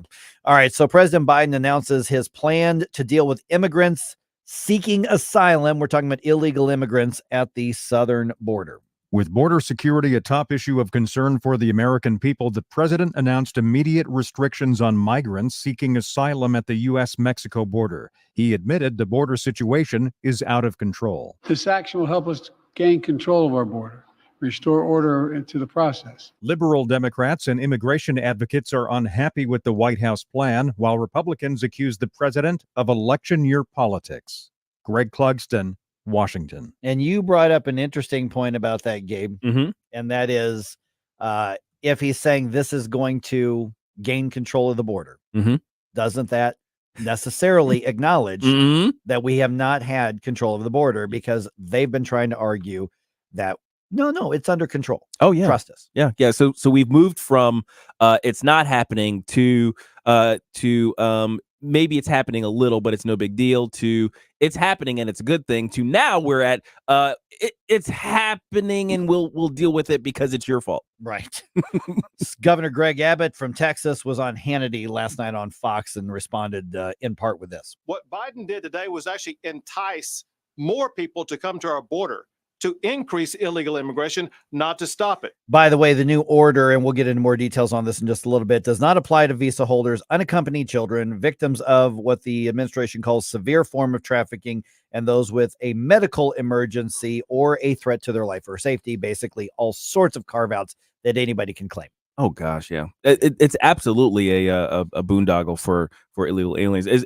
I mean, just imagine, it's like, okay, you can't jump the turnstile. We don't endorse you jumping the turnstile, but the first 2,500 people who jump the turnstile get in for free. Right, and then the next one, and then 2,501. Now, yeah, you're screwed. Yeah, seriously. I mean, not unless you wait till tomorrow, though. Right. All right.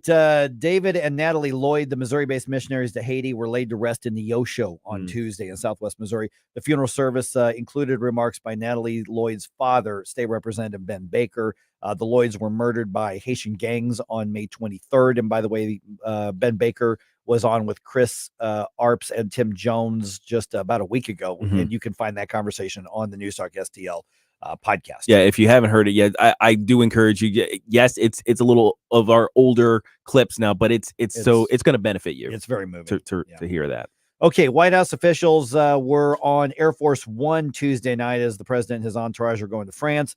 National Security Advisor Jake Sullivan says they're continuing to wait for a response from Hamas officials as opposed to terrorist commanders about whether or not they're going to accept the terms of President Biden's proposed deal that calls for a ceasefire with Israel. The proposal as described by President Biden is a proposal that Israel accepted before and continues to accept today.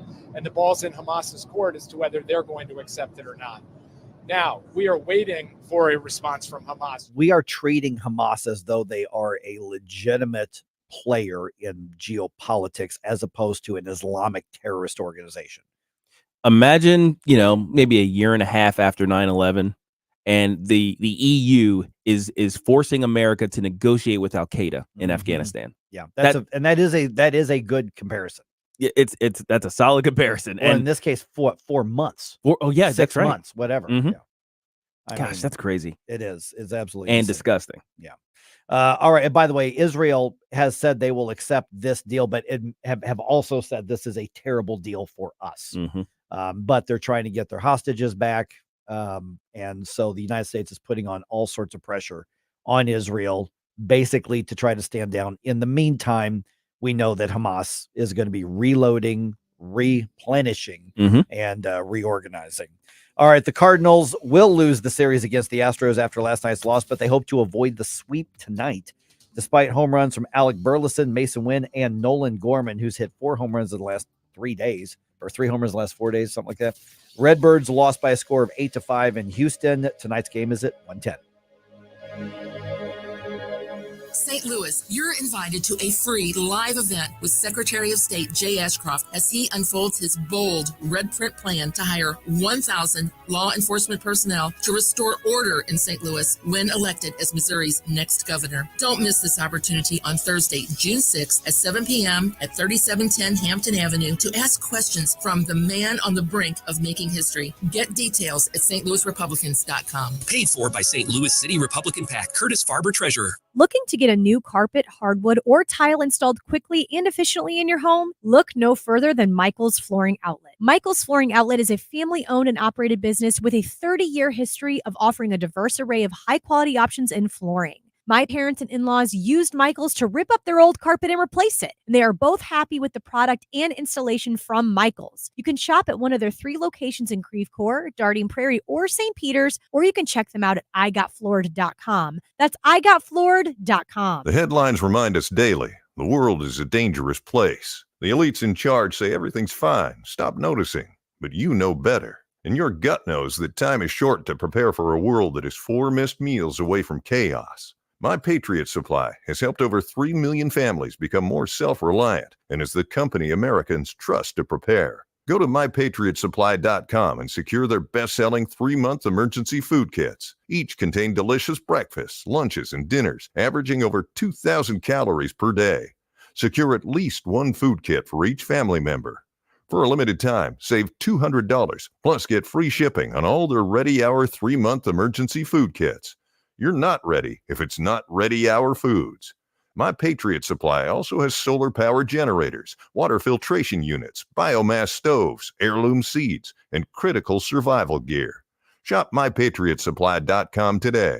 mypatriotsupply.com. KLGY HD3 Clayton, K270BW Bellefonte, KNBS Bowling Green. This is News Talk STL at 1019, 94.1, and always streaming at newstalkstl.com. News this hour from townhall.com. I'm Rich Thomason. President Biden is in France for the 80th anniversary of D-Day. He was welcomed by French officials and an honor guard. On Thursday, he'll visit hallowed ground near the beaches of Normandy, where rows of bone-white headstones mark the graves of U.S. soldiers who died to bring an end to World War II. He'll also speak on Friday at Pointe du Hoc, a spot on the French coast where army rangers scaled seaside cliffs to overcome Nazi defenses. I'm Charles Phillips. With the election looming, President Biden is taking action that he contends will limit asylum claims at the southern border. But Republicans say it's all for show, a plan that in reality will accomplish nothing. Former President Trump, who did secure the border, calls the Biden plan weak and pathetic.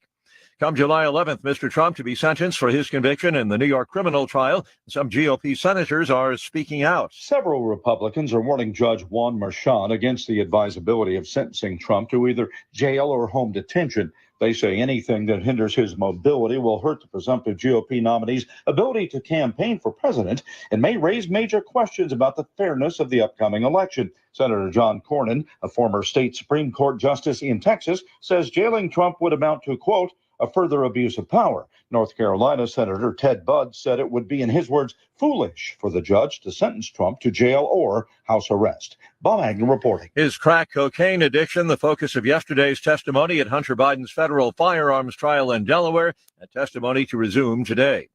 Lebanese soldiers have thwarted an attempted attack by gunmen on the U.S. embassy near Beirut.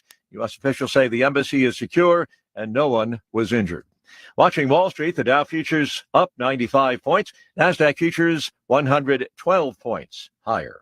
More on these stories at townhall.com. You just grin and bear it or bite the bullet when it comes to everyday pain? Don't. Try Relief Factor, a drug-free daily supplement that helps your body fight pain naturally. Relief Factor doesn't just mask pain, it helps reduce or even eliminate it. It's 100% drug-free. It's developed by doctors. In 3 weeks or less, you'll know whether it works for you like it works for me. Try Relief Factor for yourself. Go to relieffactor.com or call 1-800-4RELIEF and save on your first order. That's 1-800-4-RELIEF. Trish Regan provides the analysis you need each day on the Trish Regan podcast on the Salem Podcast Network. The Democrats keep getting this one wrong. They think that they can just flip states, but suddenly all the Hispanics are going to vote for Joe Biden. And in fact, what you're actually seeing in places like Texas is Hispanic. They're overwhelmingly coming out in favor of Trump. Subscribe to the Trish Regan podcast today on Apple, Spotify, Google, YouTube, Rumble, or at SalemPodcastNetwork.com. From the Michael's Flooring Outlet Weather Center. We've had some hit and miss showers across the area this morning, a little bit on the muggy side, so you'll have some wet roads, especially from Metro St. Louis southward, I-55, places like that with some rain this morning. But the clouds and the rain should move out. We'll have some sunshine this afternoon with highs in the mid-80s and lower humidity this evening. And then a beautiful stretch of weather, mid-80s again tomorrow with lots of sunshine. Should be dry the rest of the week. I'm KMOV First Alert meteorologist Ken This Harrell. hour of News Talk STL is brought to you by Stifel, serving investors for over 130 years. Contact your Stifel financial advisor at stifel.com. That's STIFEL.com. Caring for a loved one is stressful. It's an emotional time, and we want our loved ones to get the quality of care they deserve. But the cost of long-term care is expensive. In the St. Louis area, it could be $60,000, $70,000, or even over $100,000. Can your savings handle this added expense? Fortunately, News Talk STL listeners have an expert right here. Financial strategist Chris Cooper of Serenity Wealth Management shows families tax-efficient strategies to fund care needs. Whether planning in advance, have health concerns, or living in a care community today, solutions exist to fund the quality of care you deserve. Hi, I'm Chris Cooper, and I'd love to send you a free copy of my new book. You'll learn about strategies to empower you and your family, protect your savings, and make sure your loved ones get the quality of care they deserve.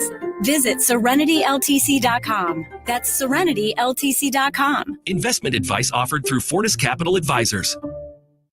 This hour of Mike Ferguson in the Morning brought to you by Window World. Simply the best for less. 314-993-1800 or visit windowworld.com. Mike Ferguson. You play ball like a girl! Gabe Pfeiffer. I triple dog dare ya! Get up! Get up! Can't you hear the alarm? Get up, St. Louis. So it's time to get out of bed. Pour yourself the greatest cup of Kofifi the world has ever seen. Rise up with one voice, drain the swamp, and take back our country. Today's the day we're going to do it, and it's time to do it right now, believe me. Mike Ferguson in the Morning on News Talk STL. Get up! Get up! This is your cousin. All right, is the president just exasperated with those Republicans who won't do anything and finally cracking down on illegal immigration? Those are the headlines, basically. By the way, I also want to point out the talking points that we've been hearing from Washington, D.C. So it's the Republicans' hardline version of illegal immigration to crack down because they won't pass the bipartisan bill. Have you noticed that? Yeah. Over the past, 2 months or something like that? Mm-hmm. So the president does a speech yesterday. I actually had a friend ask me about that, and I had not seen the speech. He goes, he really did very well. I said, well, I haven't seen it. I don't know. I'll take a look at it and see. And it was a lot of the same things that we've been hearing. As far as Republicans won't deal with it, they won't address it, they won't pay for more enforcement or judges or anything. But that's not the full story. Not at all. So what does this executive order actually do and what does it not do? It is 7:06. We're joined now by Eric Ruark from our friends at Numbers USA. So, Eric, when we look at the president's announcement, we look at the president's executive order, he is saying, well, I have to do it this way. I didn't want to, but I have to do it this way because the Republicans just won't do anything. Respond to this part of the president's announcement yesterday, if you would. To truly secure the border, we have to change our laws. And Congress needs to provide the necessary funding to hire 1,500 more border security agents, 100 more immigration judges to help tackle the backlog of cases, more than 2 million of them. All right. What's your thoughts when you hear that part of it, Eric? He wants to hire more Border Patrol agents. President Biden wants to hire more Border Patrol agents to process people more quickly into the country.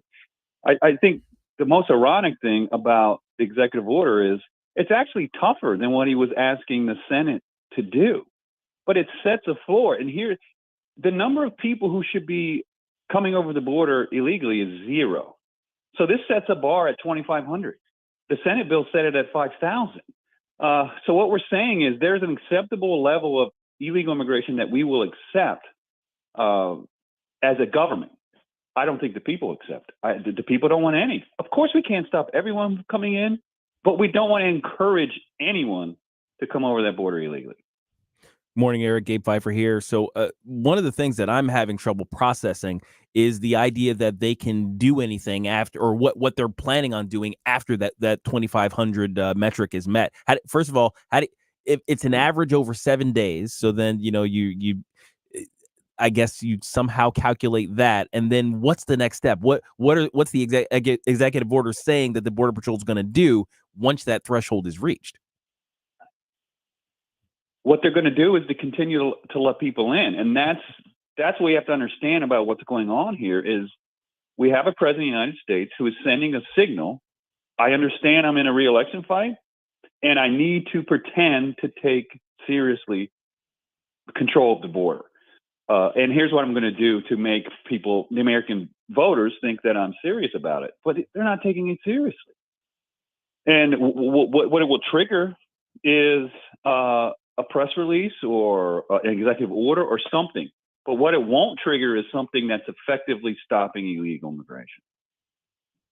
Good morning, Eric. Stalponticus here. Speaking of effectively stopping them, talk to us a little bit about the situation that exists with the NGOs south of the border, because none of that's been brought up at all. And I follow folks like Todd Bensman and Ben Berquam and Oscar Blue Ramirez. Even Dennis Michael Lynch, when he was with Fox years ago, did reports on what was going on south of the border. But now these guys with the NGOs are flying people into American cities. Who knows where those folks are going? And I don't think any of this affects what's being done with those NGOs. What do you think about that? It doesn't. And this is what the frustrating thing is. Congress has funded all of this. And the Biden administration's argument is these are, charitable organizations, NGOs, non-governmental organizations, but they're being funded in part with taxpayer money. And what they're doing with the taxpayer money is facilitating illegal migration. And if you show up at the border and you come across illegally and Border Patrol, which is what the Biden administration wants to fund, where do you want to go? You say with City, and they're going to provide you a bus ticket or a plane ticket. They're going to facilitate your illegal entry into the United States. And it's a huge problem that this doesn't cover. And that's the thing is it is covered. It's camouflage over what I would say is a shadow immigration system, which is circumventing Congress, circumventing the laws on the book in order to facilitate people's entry illegally into the United States. And that's what we're talking about. Hey, Eric, when you break down what the executive order does, we're talking about ports of entry, denying asylum as certain things. What are the bullet points that the Biden administration is claiming this is going to do? And then the follow-up is going to be, the president says this is going to take control of our border, which implies that it's not under control now, and it could have been under control this whole time if we'd done something to crack down, which obviously contradicts what we've heard from the White House over the past, couple of years or so. But when you look at the actual executive order, just kind of assess what is it they say they're going to do to bring this to some degree under control. Well, what they say they're going to do is to tighten up asylum processing. Because, as you pointed out, they've claimed the Biden administration has claimed for 3 years that there's nothing that they can do. They have no authority, but yet they're going to use authority to crack down on what are economic migrants taking advantage of a lax asylum system, asylum laws.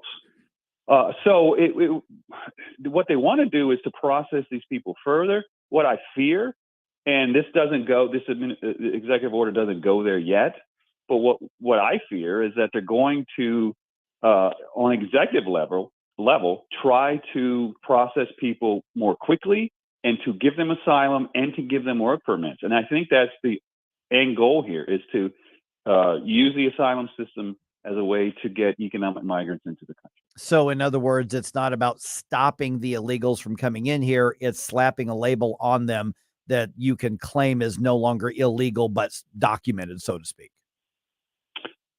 That's my position right now. Yesterday, he proclaimed this executive order, but given all the evidence that I've seen from this administration, that's exactly correct. Eric, what sort of legal hurdles do we have in terms of our immigration system that are legitimate? What sort of gripes do we have in the current state of our laws that could use some tweaking? That's a great question, and that's the perfect question here, because we always say the President of the United States has the authority to control the border, but when it comes to the courts, our asylum laws need reforming, and that's the real challenge we're going to have going forward. Is not using our asylum or refugee laws to bring people in, and the courts are going to. Congress has to act. That's the end story here. Is Congress needs to reform the law, not to give the president more authority to shut the border down, but to rein the president in from using these laws to bring people in who aren't legitimate asylees or refugees. Who's counting the 2,500 a day on average? I mean, where is that number coming from? And how is it we're magically going to stop people from running across the Rio Grande and being directed and funneled into ports of entry? I mean, these all things and concepts sound like they are business-like things that are going to be done, but how are we going to know when a threshold is met or what the actual averages are if we don't have any control in the first place? Secretary Mayorkas, the person who's been impeached for not doing his job, that's the person who's going to count these people. And we can't trust Secretary Mayorkas. As much as I would like to say our government's doing the best they can, they're not doing nothing, but Secretary Mayorkas is doing next to nothing to prevent illegal immigration. Okay, so Eric, and he's not gonna be honest about the numbers. And so I apologize for stepping over you there for a second. Okay, so where do we go from here then? I mean, obviously, I'm sure there's going to be challenges probably from both the right and the left. The ACLU says they're going to challenge it because, of the few illegals that might stop from coming into the country, basically my interpretation. But where do we go from here? Election year politics do have an effect on this. You can't get away from that. But what are the next steps and what should be done, or what can we do if we don't like what we're seeing? I think the key is to educate people, to understand that this isn't a serious effort. And yes, there's going to be distractions, and yes, there's going to be politics comes into elections. But what we need to understand is the border isn't political. It is a real thing that we need to secure. And if we don't get that right, elections don't matter.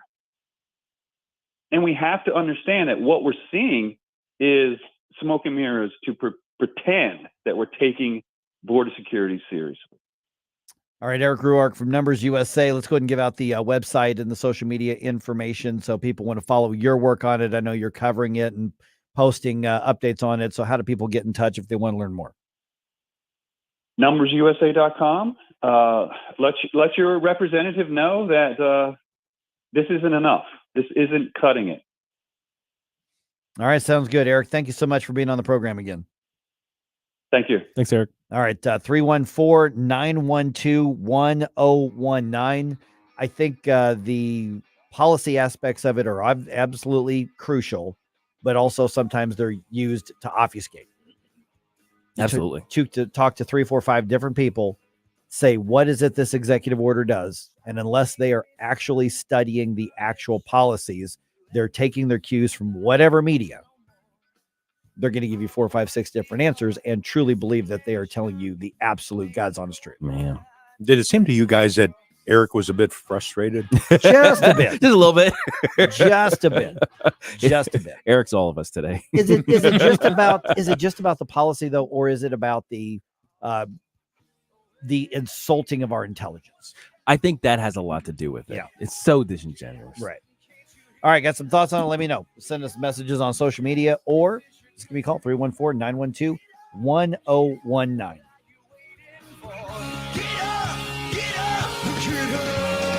This is News Talk STL at 1019, 94.1, 99.1 HD3, and newstalkstl.com.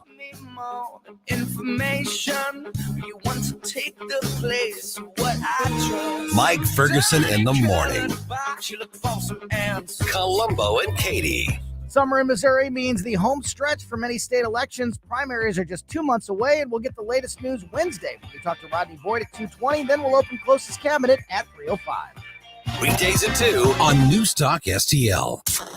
Agree I think conservatives have it wrong. or disagree. I couldn't agree with you more. The conversation happens here. I agree with you on Trump. I'm shaking my head. I'm one of your liberal Democratic listeners, and I don't get why any of this even matters. Because your voice matters. Everybody told him he couldn't do it, and then he did do it. That's what you got to do. You got to play hardball. So I want to hear what people think and be able to talk about it. 101.9 and 94.1 Newstalk STL. When you do business with somebody for anything that is significant, you're going to make a major purchase. You're going to make changes to your finances. You're going to do something that impacts the future of your finances for you and your family. You want to make sure you're dealing with competent people. You also want to make sure you're dealing with ethical people, and you're going to deal with people who are putting you first. And everything I just said describes my friends Rodney and Jen. Mike Ferguson here for the Walner Home Selling Team with Berkshire Hathaway. You can give them a call right now at 314-810-SOLD. Let me go over a few of those points right there. People who know what they're doing. Rodney and Jen Walner have built a very successful business because they put the people they serve first. They know what the real estate market is in the St. Louis region. They're licensed in both Missouri and in Illinois.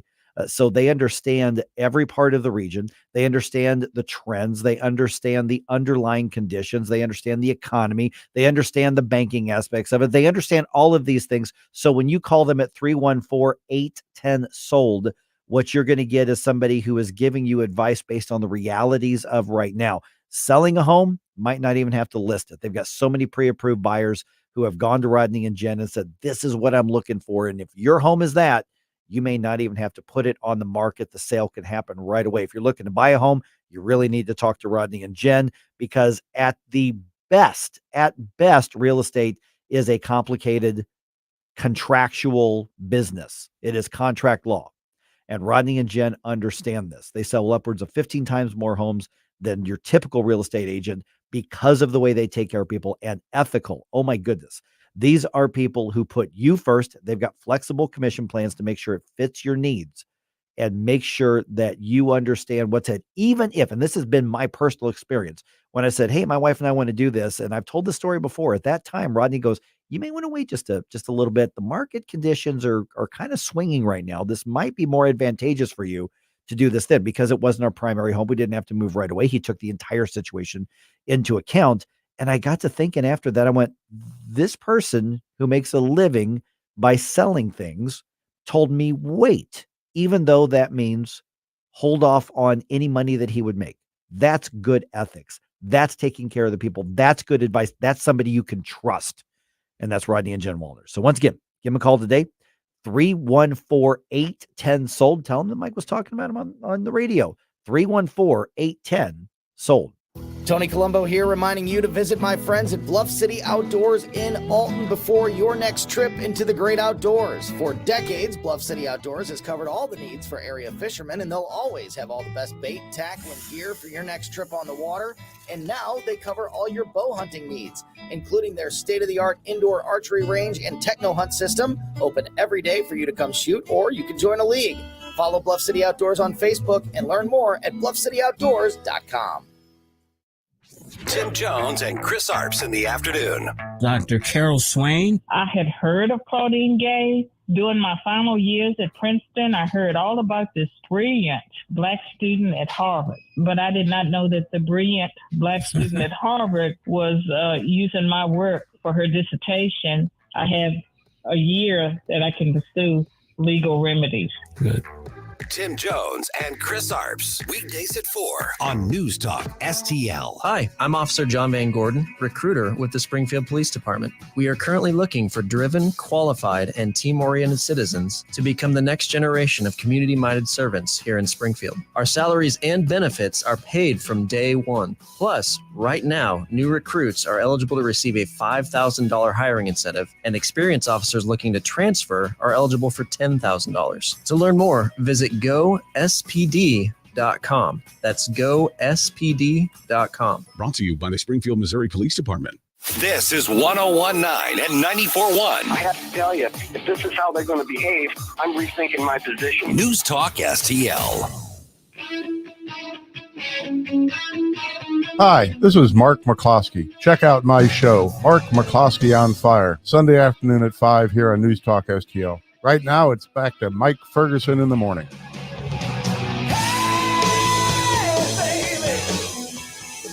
Some interesting trends that are happening through. I mean, one, there's the sustainability thing. Mm-hmm. And by the way, there's nothing wrong with trying to be ecologically sustainable. Oh, absolutely. I mean, there's not. The climate change nonsense notwithstanding. Mm-hmm. Nothing wrong with that. Somebody says, you know what, I just don't need that stuff because I waste stuff. There's nothing wrong with that. Okay? Conservationism has Correct. been a major push, a major thing in the Republican Party for like Absolutely. 100 years, kind of. Yeah, conservation. Yes. As opposed to environmentalism. Those Yes. are two very, very, very different things. Yes, they operate on different Yeah. levels. So there's an interesting survey, and I saw this at the Southwest News Service here. There was a new survey on sustainability. Okay. And people are asked to grade themselves on their efforts to reduce waste. Okay. Interesting kind of dichotomy. All right. That happened here.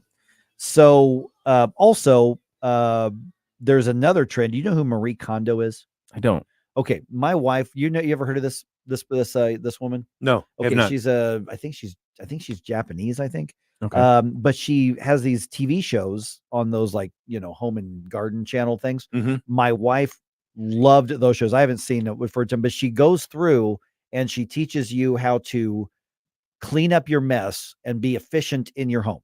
Oh, okay. I might have seen her videos. Okay. I don't know her name. but Yeah, that's it. Okay. And it's like she's got this massive fan base. And like one of the things she would say in her shows is, I love mess, because it's a big challenge. And then people come in and they can't believe it's all cleaned up.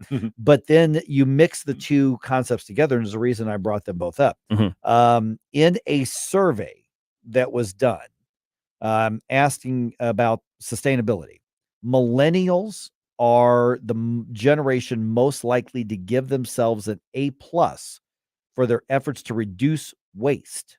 Okay. Guess which generation also produces the most trash per day? The millennials. The millennials. Of course. They do. Yeah. So there's a survey on, like I said, the sustainability, and it is give themselves a grade for efforts to be environmentally friendly, specifically by reducing, reusing, recycling. We've seen, all that kind of thing right there. Only 11% of Americans say they would give themselves an A+. Okay. All right. I mean, it's you got to be honest. I mean, Right. I'm sure I could do better. 23% of people would give themselves a C or lower. So it looks like, right around majority, half the country says, I do fine. Yeah. I'd probably throw myself in there. Mhm. As Yeah. well. Yeah. Same. Yeah. That's what's funny is that the average millennial throws 15 things away per day. Wow. The overall average is 12.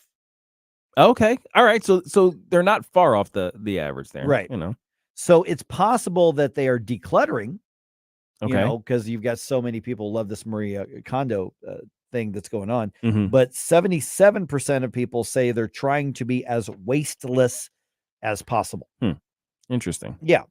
I do not lose any sleep if I've got to throw something away. I order Oh, gosh, something, it yeah. shows up in a shipment. I've got to cut the box up or the packing. I put it in the trash. We do have a recycling thing in Richmond Heights where you got the trash and recycling. Yeah. I don't know if they go to different places or not, but people feel good about putting it in. Yeah, there, I know, right? It's Yeah. fine. Same. It's the same thing in offices, by the way. Offices have yeah. the two different places where you can either put the regular stuff or the recyclable. Mhm. And then you see the cleaning crew come in the evening. Yeah. Just They everything all just put 'em goes in to the the same They all put place. them in the same thing. Exactly. Yeah. Well, and it's funny, like at one of the ball fields that I play at in the the old man baseball leagues, there's a trash can, and then there's another one that says, aluminum cans only. Yeah. Meaning for all you guys are having a beer after the game. Right. And that one usually has a mountain on top of that coming through. And these are the big barrels. And then the actual trash, there's really not that much. It's really all just the beer cans. Yeah, and it's beer just the beer bottles cans. Yeah, from exactly. there. But, it's funny because I always distinguish between the environmentalism and basic conservation. Yes. And being a good steward of what we have. They are different. Yeah. I think environmentalism tends to have almost like a more spiritual, ideological underpinning to it. So it's almost like worship of the earth. It's almost a religion. Yes. Or it is a religion for some people. Well, I mean, and it has reared its ugly head, especially in the whole climate change thing, as being, anti-human in many respects. Yeah. It's like, I couldn't imagine myself having children and making basically another producer of carbon dioxide. Like that's kind of how these people think. Oh yeah, no, many of them actually do think that way. And so you see the extremism that drives people to, when they're, gluing themselves to streets or, the Just Stop Oil morons and everything that goes along with that. Going and crying and shouting in the woods in apology to the trees. I've seen this. This is literally true. I know. I think the tree should just commit Harry Carey and just fall on that person. There you go. Just saying they should, you're really annoying to me too, and I'm a tree. For the honor of the forest, I crush you. But if a tree falls in a forest, if a tree falls in the forest That's right. and it crushes the person who's screaming there, will we ever know or care? Probably not. But that's what's funny is because so many times the environmentalists are actually at odds or almost enemies with rural farmers and hunters. Oh yeah. I mean, I saw a one of those videos, those Reels videos of some of these protesters like, we're going to put an end to farming because farming produces so much, whatever. And I'm thinking, do you enjoy eating? Yeah, seriously. I mean, where do you think that comes from? Where do you think your food comes from? It's so wild. From the store. I saw an argument between I think this might have been in Australia based on the accents, like an environmentalist just talking to some like a sheep farmer or something like that, and just the responses going back and forth are so amazing. It's like I can tell you have no idea what you're talking about, little lady. Yeah.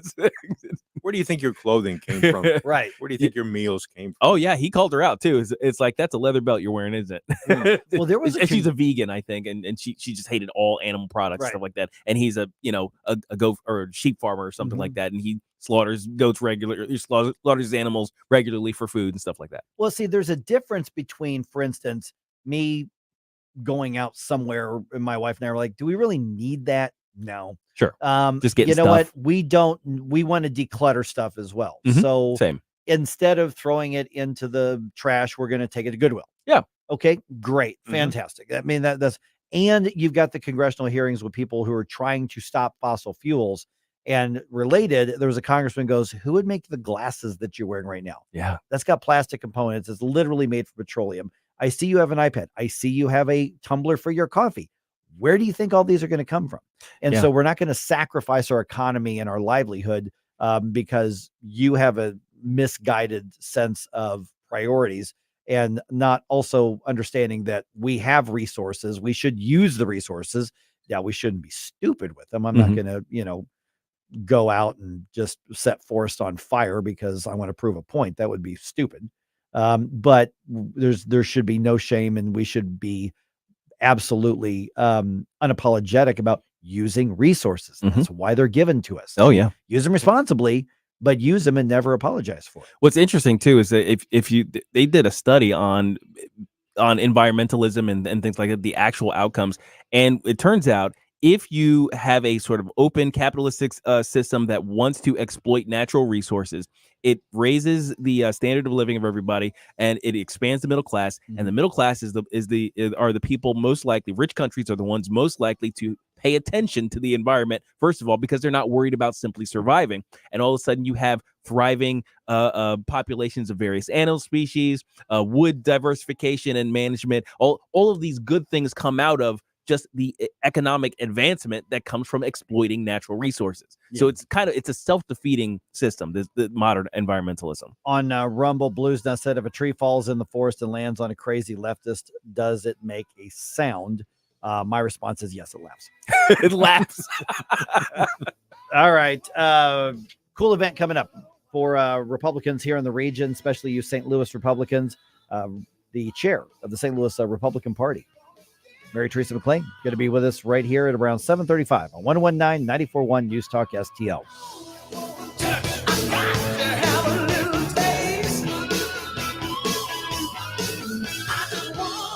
Follow us on Rumble at News Talk STL.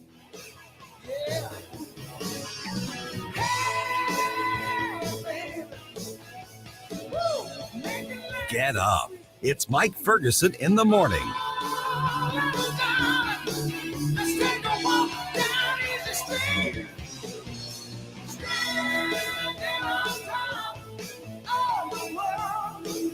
From the Michaels Flooring Outlet Weather Center. We've had some hit and miss showers across the area this morning, a little bit on the muggy side. So you'll have some wet roads, especially from Metro St. Louis southward, I-55, places like that with some rain this morning. But the clouds and the rain should move out. We'll have some sunshine this afternoon with highs in the mid-80s and lower humidity this evening. And then a beautiful stretch of weather, mid-80s again tomorrow with lots of sunshine. Should be dry the rest of the week. I'm KMOV First Alert meteorologist. Hey, this is a great time to get fantastic deals at Ackerman Toyota, #1 volume dealer in the area. Why? Very simple. They want to make you happy. They'll come up with a deal that puts you in the driver's seat. You'll be smiling as you drive off the lot. You got to trade in? You're going to get top dollar from Ackerman. Looking for a premium used car or truck? Ackerman is the answer. Ackerman Toyota at Hampton and 44. AckermanToyota.com. Ackerman Toyota for life. This is Larry Connor's commentary on News Talk STL. The Hunter Biden federal gun case is underway, and some are saying, look, this will prove there's equal justice in the law. And in fact, the prosecutor began by stating no one is above the law. He said Hunter Biden chose to illegally own a firearm. But the prosecution is claiming, well, Hunter didn't knowingly break the law. In other words, they're going to claim that he was so on drugs and drunk that he did not know he's buying a gun, did not know he signed a federal form stating, I'm not on drugs. Oh, come on. But that's their defense. That's what they're going to push. And in the end, if Hunter Biden walks free or with just a slap on the wrist, while Trump is, quote, a convicted felon, you know what they're going to say then? See, the justice system worked, but they're forgetting the judge in the Trump case was already anti-Trump, had contributed to Biden's campaign. His daughter was making money based upon the trial, and the judge was not being fair on many rulings. That'll all come out in appeals. But for right now, they will claim, see, the justice system works. No one is above the law. Get more Larry Connors on Larry Connors USA. Tonight at 6 on News Talk STL. Hey, it's Tony Colombo from my friends at A+ Plumbing and Drain, and they truly are our friends because they have done it all at our house over the years, from putting in a new faucet to installing a whole new bathroom from scratch. The team at A+ has always done great work for a great price. A+ Plumbing and Drain is a local family-owned business that can take care of all your plumbing needs and specializes in new construction and home renovation. Call A+ for your next project at 636-288-7126 or through Facebook at A+ Plumbing and Drain. News Talk STL is proud to have Doug Voss as part of our lineup every week. Doug has been a staple on St. Louis radio for many years as one of the leading financial experts in the area. You can hear Doug and Safe Money Radio 3 times every weekend on News Talk STL. And in case you miss anything, you can check it all out at DougVossSafeMoneyRadio.com. What else do our listeners need to know, Doug? Simply put, I focus on helping pre-retirees and retirees build, preserve, and protect retirement assets, and I've been helping my clients solve their insurance and financial needs for the past 33 years. I also strive to educate my clients on how to prepare for retirement, minimize the impact of market volatility on their assets, and deal with the challenges of increased longevity. Call me today at 844-676-SAFE. That's 844-676-SAFE. 676-7233. Doug Voss is a registered representative. Securities offered through DHL Securities, LLLP, member FINRA and SIPC. Listen anytime. It happens Anywhere. Everywhere. Every day continues to bring more news. With the News Talk STL app. Keep St. Louis's home for conservative talk with you wherever you go. Download the News Talk STL app in the App Store or at newstalkstl.com. Love the music you hear on the morning show? Check out Mike's morning music playlist at newstalkstl.com. I ain't got nobody that I can depend on. I ain't got nobody that I can depend on. Pretty cool thing coming up here for Republicans in St. Louis City, but they'll let you in if you're not a city resident too. But one of the candidates for governor going to be speaking there. This race for governor of Missouri, let's be honest, is going to be decided at the primary, Republican primary. So if you want to meet one of the candidates, you can do that coming up here pretty quick. I'm Mike Ferguson. It is 7:38. By the way, it's a Wednesday, which means that we are putting together Flashback Friday. Mm-hmm. So if there's an 80s song you want to hear in the bump music, let us know. Email me or Stel, Mike, M-I-K-E, or Stel, S-T-E-L, at newstalkstl.com, or you can send us a note on Rumble or Facebook or Twitter. Actually, I just told Stel of a couple requests that came in a little bit earlier for some 80s music. Indeed, I jotted them down, and we'll try to get to them on Friday. There was another request from like a really nerdy guy on 80s music. Yeah. Oh my goodness, yes. Really nerdy guy. It's a Gabe, what super was it? nerd. It's a super nerdy request. Actually, I'm going to leave it as a surprise. All right. I want people, when they hear this song, assuming you are going to put it on Friday, when they hear this song, I want you to call in and tell me what it is, because there's no indicator of exactly what that song is unless you've heard it and it tweaks your memories. All right. From 1986. That's your clue. All right, it is 7:39 right now. Mary Theresa McLean from St. Louis City Republicans in studio with us again. Good to see you again, Mary Theresa. It's good to see you, and good morning, everyone. That's right.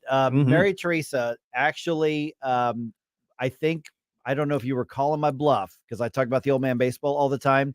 You and your husband were nice enough to actually come out and watch a game this weekend. We had a great time. Unfortunately, my team got whooped, but that's okay. You know, baseball is baseball. That's right. You know, exactly. So that was a lot of fun. And I of course, my wife was there, and you guys just did your own thing. Oh, well, I learned so much from her, Rachel. Oh my goodness gracious, she is a fountain of wisdom. Mm-hmm. You have no idea. I got a little glimpse of an idea. Okay, so you've got your the monthly meetings, and one of the things is a lot of people hear monthly meetings, committee. Oh, come on, this is going to be. But first of all, you guys are doing the work. We've established that over the years. Work. Yes. Work. Yes. But and it's good work. It's great work, and it's not just the businessy stuff. I mean, you've got to do that to do it right, and you're doing that. But coming up here, you've got a big name that's coming in. If people want to meet them and question him, because he's asking for their vote. Secretary of State Jay Ashcroft, candidate for governor, will be speaking tomorrow night, 7 p.m. in the city, 3710 Hampton at the St. Louis Police Officers Association Hall. And we expect a very good turnout, and we want everyone listening to come. Right. Absolutely. I mean, you don't have to be just in the city, because he's obviously running for governor. No. But come on out, because one, you get to meet and hear from one of your candidates. You'll question him. That's so important. It's so critical. And there'll be opportunities for questions. Yeah, which is fantastic. But the other part of this as well is we have got to get those who are in the conservative movement, or whether it's just Republican Party activism or conservative, we've got to get everybody mingling more. Yes. There can't be such a divide between St. Charles County and St. Louis City, and we have to come together. Yeah, right. And we cannot be a house divided. We have got to come together. Yeah, which is why it's important to tell everybody that this is happening. That Jay's going to be there. Now Jay's, I'm sure, going to address a wide variety of issues that are going to be happening when he's speaking on there. But what is it from the St. Louis City perspective that you really want to hear from him, to have him touch on for the city, or at least the region's needs? Well, it's right on his website. He has what is called a red state plan, and on his website he breaks that down. And the one thing that just perks our ears up, very interesting, is that he has a solid plan to bring 1,000 law enforcement personnel once he's governor to the city. And that's something that we are sorely needing. Sorely. Absolutely. And now another aspect of the meetings in St. Louis City GOP is the idea that there are Republicans in the city. I knew you were going to get to that. Because it is a thing. I think, is a thing. I think, you mentioned, we can't be divided, and Mike was saying regionally, we can't be divided, but certainly you can't be isolated either. And there are so many people in the city who just think, well, I guess I'm the only one who thinks the way I do, who wishes things were different, but you're not alone. There are other red-minded people in the city. And I think St. Louis GOP meetings are where they gather. It's where they gather. They find us online. They hear us on the radio here. And, it's not just a guess on our part that there are people isolated in the city that feel that they are the only Republican. We hear it on a regular basis. People just unsolicited, they'll tell us, I thought I was the only one. And every time you all have me here, which is such a blessing to us, to have this opportunity to talk to everybody. It's something that just has to get repeated because it's so true. Yeah. But I believe, this is a long game, but I believe there's going to come a point where we're not going to hear that anymore. Right. And that's one of the things that we're working toward, is the day that we do not hear that anymore, that we have such a presence in the city of St. Louis. Yeah, and I think quite often we lament the loss of the cities. It's like, oh, the city centers are all blue areas, and the way Republicans, at least outside the city, think, or even inside the city, think, well, it's a lost cause, and why bother? Why do all these things? But you guys are pushing against that notion, and I'm glad for it, because we can't abandon these areas completely. We can't. We can make a difference in the blue areas. We just need to come together and do the work like you've been doing. Do the work. Be steadfast. There's places where they are haphazard. Do they have a meeting this month? Well, we don't know. No, we have a meeting every month. We have a training on the third Thursday of every month. Anybody is welcome to that. It's free, but it's that first Thursday that we have a guest speaker. We have the news of what is going on. We do our business. We vote on various things. We'll be voting on things tomorrow night after Jay is gone and done speaking. And by the way, this is of great interest, and that is the Board of Elections is going to have the new voting machines there set up to demonstrate. People can the counters. Well, everything. Yeah, the actual the print on demand. Oh, right. Yes. It's print on demand. All the new stuff. Because it's paper ballots, I think. We do have to say that, because I think what people often think of voting machines, they think of the electronic. You're exactly right. I'm glad you made that point. But we're talking about the machine that prints your ballot, because that means you can be from any district and you go to the polling place. It's such a change. And it's a whole new way of thinking. And they came last year, and we wanted to have them come back. And we thought, this would be a great time. Jay will speak, answer questions. That will take some time. And then they will immediately start to answer questions of the Board of Elections about the voting machines. So I look for that to have a lot of interest. And then once we're done with that part of the meeting, then we'll go into our business meeting. Anybody can stay and witness how we take care of that.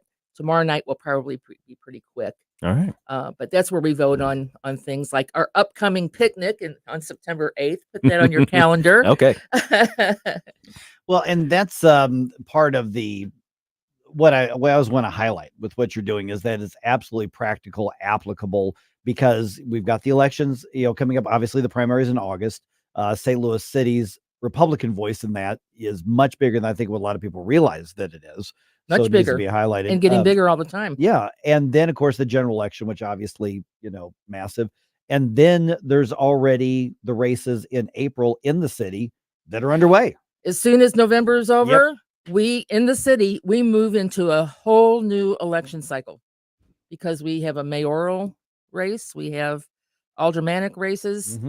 So that will be happening right after the first of the year. I think I know the primaries in March. Right, Right. exactly. And then the general is the following month. Yeah, March and in April. And we remember, was it a year or two ago, for those who say, well, dismiss, it's never, Republicans aren't going to have any effect. One of the, now it's nonpartisan races. The municipal ones. yes. But one of the Republican-backed candidates actually made it to the final round. The second round, made yes. it to the Phil general Menendez election. in the new Ward 2. Yeah. Because he was doing the things that you all are working on, because he's getting the support, doing the actual work, the real campaign work, addressing the real issues. And even though Phil didn't end up winning the spot on the aldermanic seat, that campaign had made a difference in the conversation in City Hall, at least for a little while. And that's really what we're talking about, it all being about. We gained so much traction in that election, a lot of traction. We saw that there is definitely an interest in getting a Republican in City Hall, even though on the ballot, everybody for municipal is listed as an independent. Once the election's over, everybody goes back to being Republican or Democrat. He's a solid Republican. Right. Exactly. And made no, he made that quite the distinction when he was running. Oh, yeah, absolutely. All right. Do you got a few extra minutes? I most certainly do. Okay. 314-912-1019. I got some questions from Mary Theresa McLean. Let us know here. Otherwise, I want to talk about this event that Jay is going to be. I want to come back to that. And then talk about how people can get involved in the city and the region through what you're doing, because these elections obviously are crucial, not just the presidential one, but we're talking the ones at the state and the local level as well. Exactly right. All right, let's talk about it right here with Mary Theresa McLean on 1019 94.1 News Talk STL.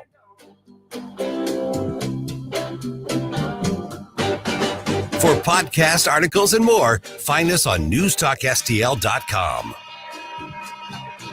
Get up. It's Mike Ferguson in the morning. That I can depend on. Ain't got nobody that I can depend on.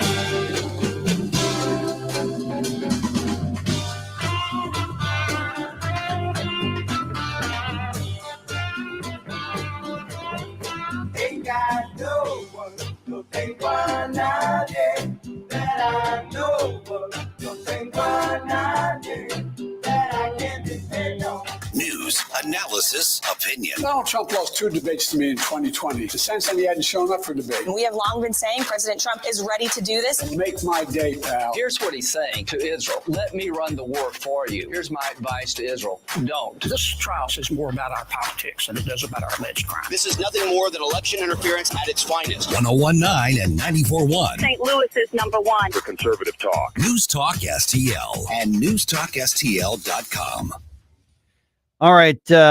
We know that the hot weather is right around the corner. We had some over this weekend, and during the wintertime, stay with me here. In the wintertime, you ever walk by your doors, you walk by your windows, and you feel that little cold breeze coming in, and you're thinking, oh, because that cold breeze coming in means that you've got your heat going out, and that means your money is going out. Well, that means it's time to upgrade your windows. That's why you should call my friends at Window World. 314-993-1800. Mike Ferguson here for Window World. And you may say, well, yeah, but I lose a few bucks going out the window, and windows are so expensive. But Window World windows, simply the best for less. They are less expensive than even generic windows, but they're better even though they're less expensive because they're double strength glass, and they already exceed the brand new Energy Star ratings requirements. They set up new ones last fall, and Window World windows already blew them away. I mean, we're talking about one of only 2 windows in the world with a good housekeeping seal of approval, and that's part of the reason why. Once again, 314-993-1800. And the best part on this is that with Window World, every single one of those windows comes with a lifetime warranty. So you get the windows, and they do offer 36 months same as cash financing with approved credit. So it's even easier. But you get those windows once and you never have to buy them again, because if anything goes wrong, and probably nothing is ever going to go wrong, but if it does, They are so proud of the way they take care of the customers who buy their windows and have them installed, that they will take care of it. They will take care of the parts, the glass breakage, the labor. It is all covered with that lifetime warranty for the life of your home, and that is transferable to the next owner if you sell it. How about that? Hey, buy my home, and by the way, you're never going to have to buy the windows again because they are covered by a lifetime warranty. Over 70,000 customers have purchased Window World windows from the St. Louisans right here in the Window World office. And look at their Yelp reviews. Look at their business bureau reviews. I've been over there hanging out with my friends at the Window World offices in Earth City. They are very proud of getting those great reviews. They are very proud of living up to their word. That's why when a storm runs through, one of the worst things you can do is get into a panic and sign a contract with somebody who's fly by night and just chasing storms. Instead, what you should do, 314-993-1800, set up your free in-home consultation and know they are not going to do that arm twisting, hard push. We're not leaving until you make a deal with it. They don't do that because they don't want to be treated like that either. Give them a call today, get that free in-home estimate, get your estimate, look at the product, have your questions answered, and then they're going to let you talk amongst yourselves, make the right decision, call them when you're ready. That's how they treat people. Once again, 314-993-1800. News, analysis. I'm glad you're talking about this. Opinion. I'm glad you're fired up about it too, because I know I am. News Talk STL. We've been here 30 years, 30 Christmases in this house, and we have the traditions that most families have. That's Terry talking about her experience with Rhino Shield ceramic coating. We did Rhino Shield 14 years ago, and the house still looks the same as the first day. Rhino Shield really worked with me to help me get just the right, nice, soft yellow, and it's 14 years later, and it's the same color. The main reason Terry called Rhino Shield is because it's backed by its 25-year transferable warranty. Just sounded wonderful that we could have the house coated with Rhino Shield and not have to worry about it again for 25 years. Take it from Terry. Give Rhino Shield a call now for a free evaluation. 877-25-RHINO. 877-25-RHINO. Or visit 877-25rhino.com. There have been neighbors that have come by and said, "Did you just have your house painted?" Because they wanted to know who the contractor was. And I said, "No, it's actually Rhino Shield." 877-25rhino.com. Replacing your roof is always a big deal and a big decision. That's why I want you to call my friends, the folks that we've trusted with our homestead, Eureka Contracting and Roofing. 636-938-ROOF. That's 636-938-ROOF. They are veteran-owned, over 30 years of experience in the construction and insurance industry. They'll replace 100% of your roof, siding, fascia, and gutters. They'll come to you with a personal consultation. Give them a call anytime that Mother Nature strikes you. 636-938-ROOF. Available 24/7 at eurekacontracting.com. That's eurekacontracting.com. This hour of Mike Ferguson in the Morning brought to you by Window World. Simply the best for less. 314-993-1800 or visit windowworld.com.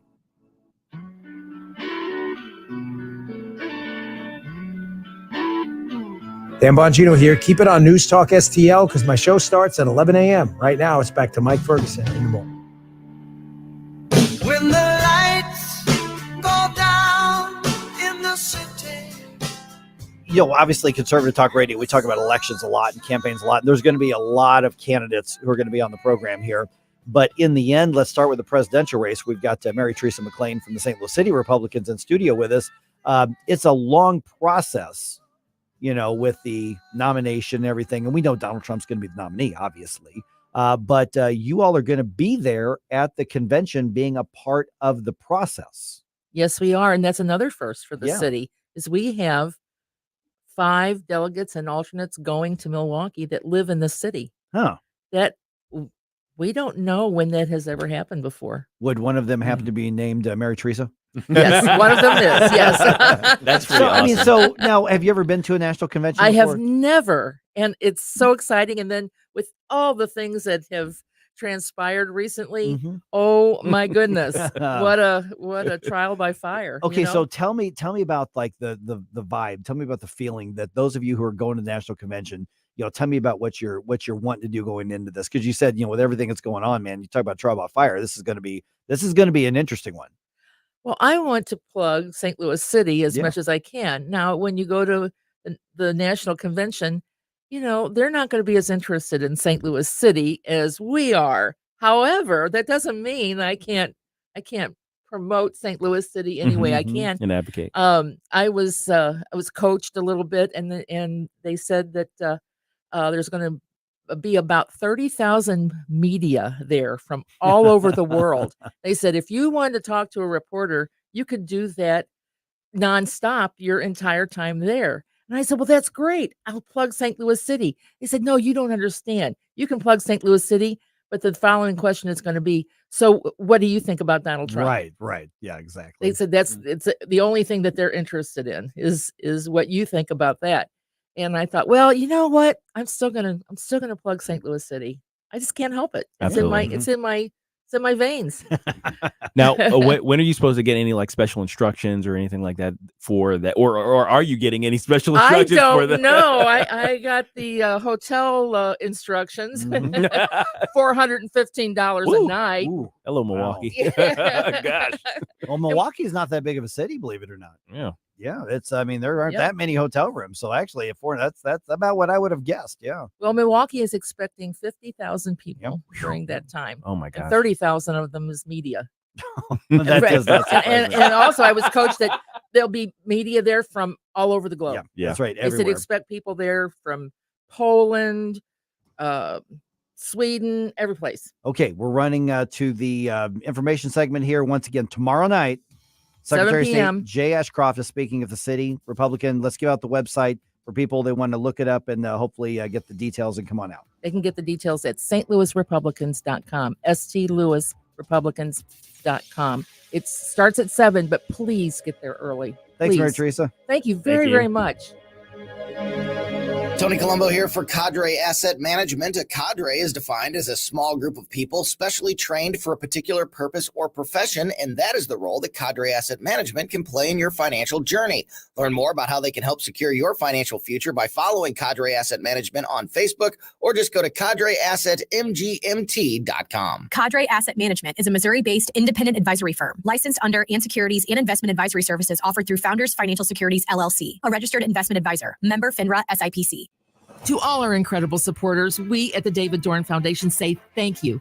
Your 5-star online reviews that you recently posted are beacons of encouragement on our mission to assist first responders. And a shout out to Steve Katraba, who reviewed us with these powerful words. The Dorn Foundation continues to fill a need in the public safety community and thereby to the public. Steve, your words are more than a review.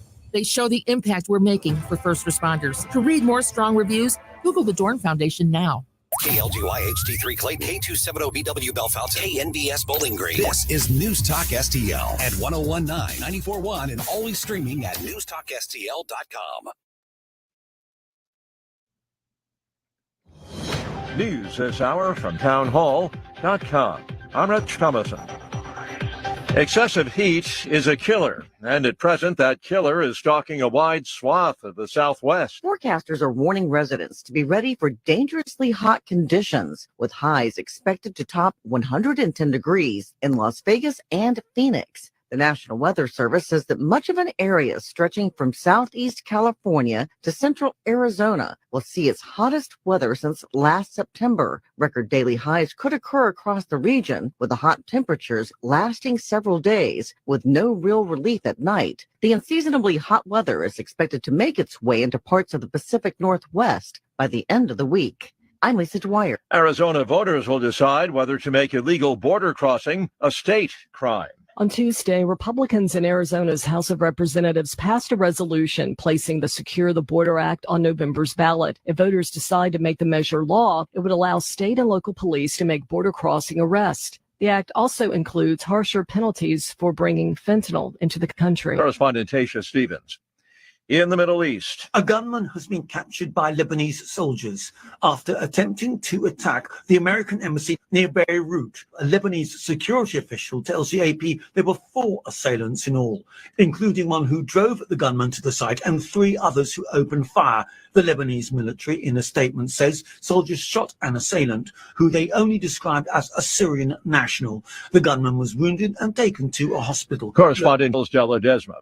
Their ranks shrinking with each passing year. There are D-Day veterans, many of them centenarians, visiting France, ceremonies marking the 80th anniversary of the landings. On Wall Street this morning, Dow futures 102 points higher. NASDAQ futures up 118. More on these stories at townhall.com. Anyone with everyday aches and pains, I've got a question. What are you missing out on? Probably a lot. So let me tell you about Relief Factor. Relief Factor is a drug-free daily supplement that helps your body fight pain naturally. It doesn't just mask pain, it helps reduce or even eliminate it. In about 3 weeks, you'll discover what it's like to feel better. Go to relieffactor.com or call 1-800-4RELIEF and save on your first order. That's 1-800-4RELIEF. Hey, pet parents. With Progressive's collision coverage, you get extra protection for your cat or dog, because there's nothing worse than seeing your pet hurt. Like when you see their face after accidentally stepping on their tail, and you say, "I'm so sorry, Mr. Pickles." But as you kiss his nose and rub his little belly welly, you know Mr. Pickles is thinking, "You betrayed me." Anywho, Progressive pays up to $1,000 in vet bills if your pet is injured in an auto accident. Learn more at progressive.com and watch where you step. From the Michaels Flooring Outlet Weather Center. We've had some hit and miss showers across the area this morning, a little bit on the muggy side. So you'll have some wet roads, especially from Metro St. Louis southward, I-55, places like that with some rain this morning.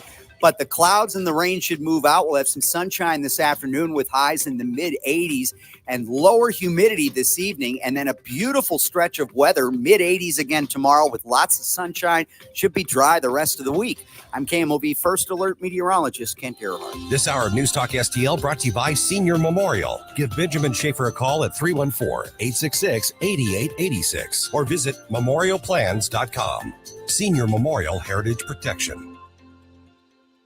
Man, what a great party you're throwing here. This wasp nest is great. Yeah, man, we got about 70 wasps in here. Too bad we can't fit any more wasps in here. It looks like they're having fun outside, stinging all the kids. Oh, man, who just pulled up? Oh, no, it's the pest control company again with those green wheels. They seem to kill every one of my parties. This is Derek, the owner of All Solutions Pest Control. Give us a call today at 636-486-7888. Learn more about our special $67 offer. You can visit us online at allsolutionspestcontrol.com. If a pest-free home is your goal, call All Solutions Pest Control. Hey, Tony Colombo here for Gutter Pros. When Christine and I bought our new house, we knew the gutters were an issue, and after meeting the Gutter Pros team, we knew that they were right for us.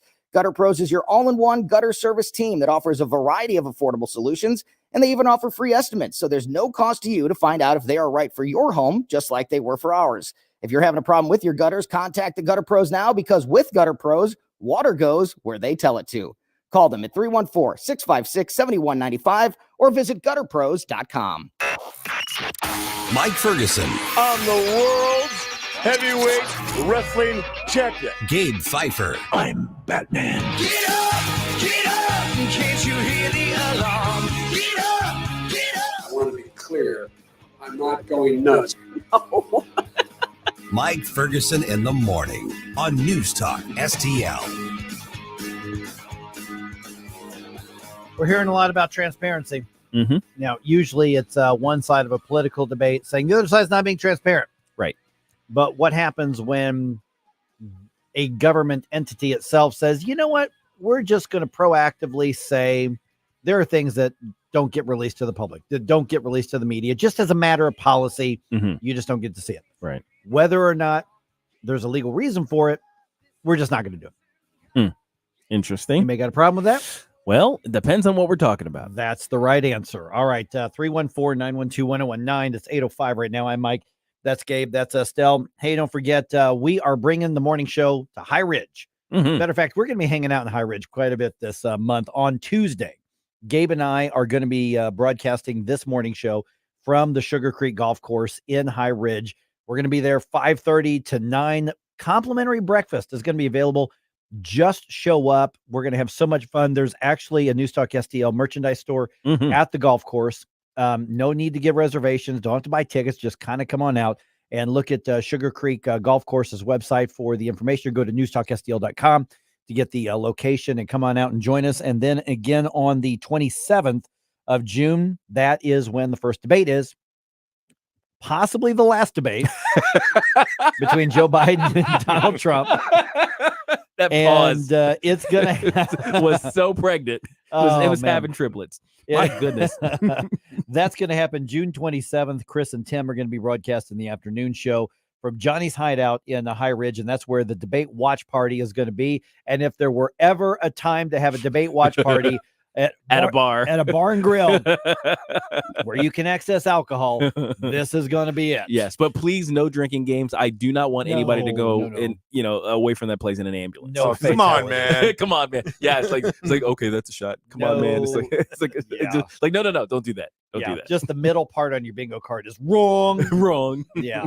Take a shot. No, don't do that. All right. Have an Uber or Lyft. All right. Okay. Get this. Interesting. The Missouri Broadcasters Association is among the plaintiffs who are suing the state of Missouri over a new law that requires some things to be just simply redacted, blocked out whenever you go to get some public records, public information, particularly when it comes to the courts.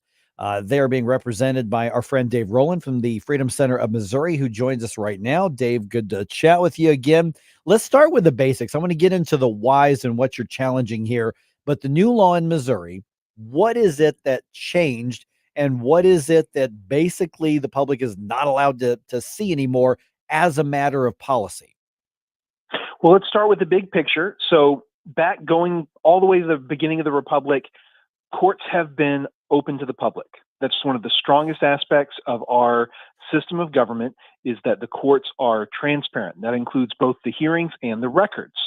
And so what happened last year is the legislature was in the midst of the flurry at the end of the session, and there was a bill that was supposed to deal with the judicial automation process. It was a simple bill, just a couple of pages, that extended the timeline for this particular program in judicial automation, and they used that bill to start piling on a whole bunch of extra provisions that had, most of them had something to do with the judiciary, although not all of those provisions did. But one of the provisions that got slipped in was this redaction requirement. And what it requires is for anything filed with the courts or anything issued by the courts to the public, you have to redact the names and information for all witnesses or victims that are discussed in those papers. And so this is important because for journalists who are trying to follow a story, all of a sudden, all of this information that would allow them to follow leads and find out what was actually going on is gone. So they can't identify who the witnesses are, so they can go and talk to them.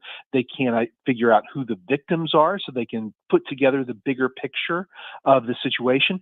And when it comes to citizens, this window that they have normally had into the functioning of the third branch of government, all of a sudden is starting to get shaded and in some cases closed entirely. And so we think that this is just a huge problem across the board. And so that's why we filed the lawsuit. Okay, so let me just ask about kind of, and this will be a little bit of a legalese, but I imagine there's somebody out there, Dave, who's saying, well, wait a minute, if I'm a witness or if I'm a victim, then I didn't want to be involved in this in the first place. I don't want a reporter knocking on my door. I don't want my name in there anyway. I'm fine with it because I don't want to be bothered. That's probably a legitimate emotional response, but why is it something that should not be addressed by policy by something like this? So the courts have always allowed for closure of certain sensitive information. So when there's a concern about a victim or a witness being harassed, they've allowed closure of records in those circumstances, but the government has to demonstrate, or rather the party that's asking for closure, it's not always the government, but they have to show the court, hey, this is why we need to make an exception to the general rule of openness. And courts do that on occasion. But here you've got this blanket rule that just says all of this information has to be stripped out, regardless of whether there is any actual need for it or not. I'll give you an example. Just a couple of weeks ago, I filed a motion for summary judgment that had 90 exhibits. I had to go through and redact all of this information from 90 exhibits, even though nobody was asking for this information to be kept confidential. There was no basis in this particular case for any of this information to be kept out, except that we now have a state law that requires it. And so it's imposing all kinds of burdens and costs on the judicial process, as well as the secrecy of it, that are just completely unnecessary and harmful to citizens' ability to understand what's happening in their judiciary and who's participating in the legal system. Good morning, Dave. Gabe Pfeiffer here. So, just so I understand clearly, the burden now is on, I guess, the lawyers here to enact these redactions, or is it covering other officers of the court? So anyone who is affiliated with the court system has this responsibility. So court clerks, if they are publishing an order or a judgment or an opinion by the courts, they've got to make sure that the thing that they are publishing does not have any of this information. But then the attorneys also have the responsibility of making all these redactions. And unfortunately, with litigation being as expensive as it is, those costs get passed along to the clients. And for some clients, they just can't afford it. So they have to bypass claims that they otherwise might have made. They might have to bypass motions they otherwise might have filed because the attorney tells them, well, look, we can do this, but it's going to cost you a couple $1,000 extra because I've got to go through and do all these redactions. Is this completely unprecedented? Are there other examples of automatic redaction requirements, like let's say in like a sexual assault case or something like that?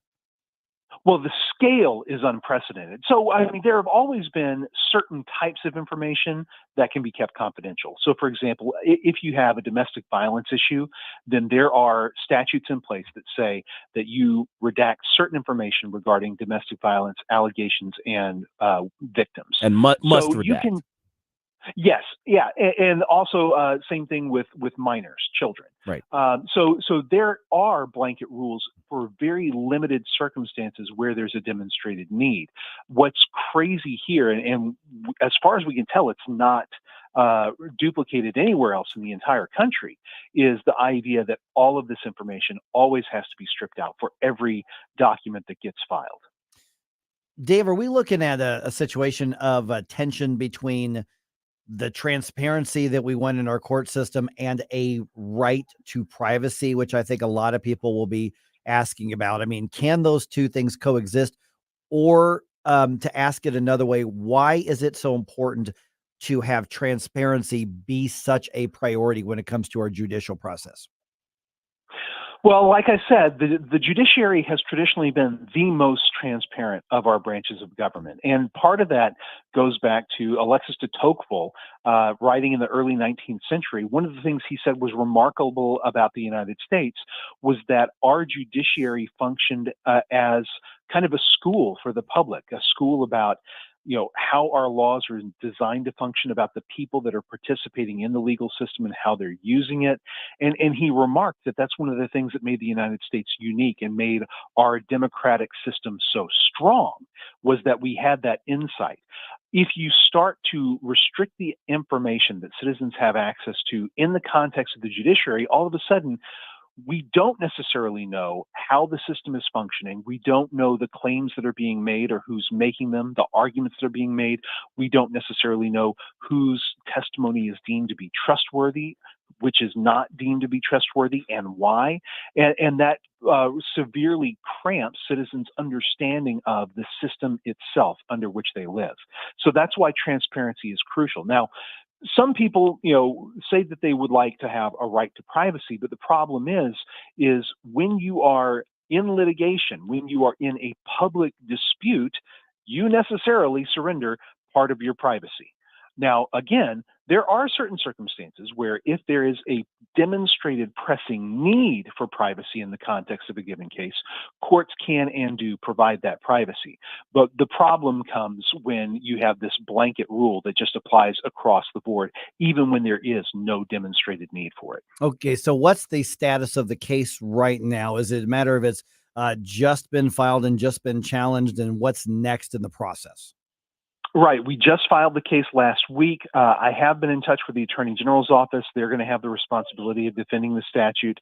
And they have indicated that they're willing to waive service, but the question is going to be when their responsive pleadings are due. It'll probably be in about 4 weeks or so. So they'll file a responsive pleading. That'll give us an idea of how they're going to defend this. And then we will see what the courts do about it. The timeline's probably going to run between 6 and 18 months, depending on how quickly we can get the courts to deal with with the merits. Okay, finally, Dave, before we give your website information out and everything here, give me the layman's answer as to why does this matter to me? I am not, knock on wood, involved in any lawsuits or criminal cases or anything like that.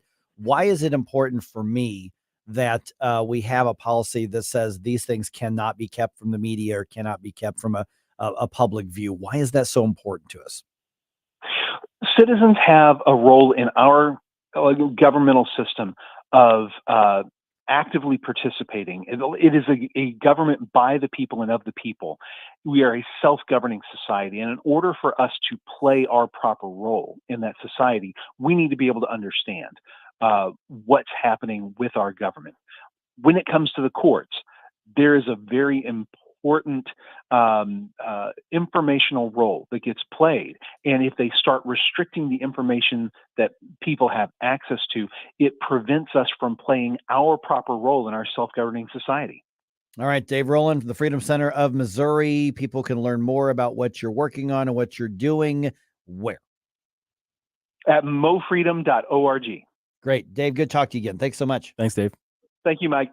All right. That's interesting to me. 314-912-1019, because here's the thing is there's that guttural emotional reaction because there is media who abuses. Oh, things. absolutely. People have gotten doxxed. I mean, I get it, but at the same time, it's also about holding government accountable and in check. And remember how angry we got with the FISA secret courts. Yeah. It didn't take long for the government to abuse the judicial process.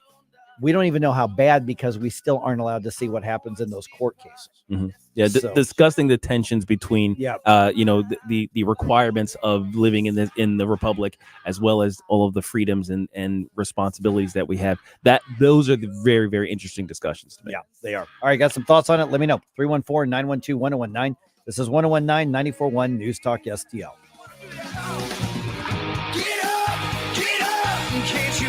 News, analysis, opinion. Mike Ferguson in the morning. Get up, what are you waiting for? Get up, get up, get up. Always be clear where you get your conservative talk. The St. Louis Business Journal is now reporting that liberal billionaire George Soros is the largest shareholder of Odyssey, the parent company of KMOX and 97.1 Talk. Soros' maneuver raises critical questions about the future of media ownership and influence. Money and attention is power. And when he has the money and he controls what's on the radio stations, he's going to be able to control the minds, potentially hundreds of millions of Americans. St. Louis's trusted source and number one for conservative talk. This is News Talk STL. Seavers JCB is where you need to go for the industry's best compact track loaders, featuring the iconic single-arm JCB power boom and side door entry. JCB compact track loaders are stronger and safer than conventional twin-arm machines, and they deliver the power and performance you need. For a limited time, get financing rates as low as 0.99% on new JCB compact track loaders, or take a generous cash incentive. Stop into your local Seavers JCB or visit SeaversJCB.com. Larry Connors, USA. Hunter Biden and his artwork. Excuse me, Hunter. Apparently you're afraid of my words. What a coward. The art gallerist apparently claimed that one of Hunter's financial backers purchased most of his paintings for $875,000. What's this? Oh, it's a scribble, but really it's a man walking into his future and seeing his past at the same time. You are the epitome of white privilege. They were laundering money, and he had all of his friends coming forward to help him out. Larry Connors, weeknights at 6 on News Talk STL. Jewels on Hampton and St. Louis Hills is paying some of the highest prices on gold, silver, diamonds, semi-precious colored stones, coins, flatware, and fine watches on site. Jewels on Hampton is a premier jeweler featuring Alvanza's jewel art designs with an exquisite selection of diamonds, semi-precious stone jewelry, and vintage watches. Their expert design team can restyle your jewelry to today's contemporary style. They also do jewelry and watch repair. Need extra cash? Jewels on Hampton is paying some of the highest prices on gold, silver, diamonds, semi-pressure colored stones, coins, flatware, and fine watches. Bring in your collectibles and clocks and sports memorabilia and figurines too. Jewels on Hampton, 4506 Hampton, just 3 blocks south of Chippewa, and jewelsonhampton.com. Call them at 314-752-5000, 314-752-5000, and jewelsonhampton.com. Jewels on Hampton. Hello, fans of the paranormal. I'm Frankie, host of the newest show on News Talk STL on a Garage, and we'll be discussing everything paranormal, from ghosts, demons, hauntings, and aliens to Skinwalker, Bigfoot, fairies, and the Chupacabra. Every Saturday night between 9 p.m. and 10 p.m., me and Jeremy will discuss mysterious events in St. Louis and surrounding areas, including gateway families and unsolved true crimes. That's right. It's all right here exclusively on News Talk STL from 9 p.m. to 10 p.m. every Saturday night. You can't buy a best friend. You can love them, walk them, pet them, and care for them, whether they want you to or not. You can take a picture or 50. You can fly to the moon, travel the world, or just stay in bed. You can't buy a best friend like that, but you can adopt one. There are millions of pets waiting for a best friend just like you. Help us save them all at bestfriends.org. I really like all the things you're saying. News, analysis, opinion. Thank you very, very much. News Talk STL. Hi, it's Randy Tobler here. Pour a big cup of coffee and catch my show every Saturday morning from 6 to 9. Right now, it's back to Mike Ferguson in the morning here on News Talk STL.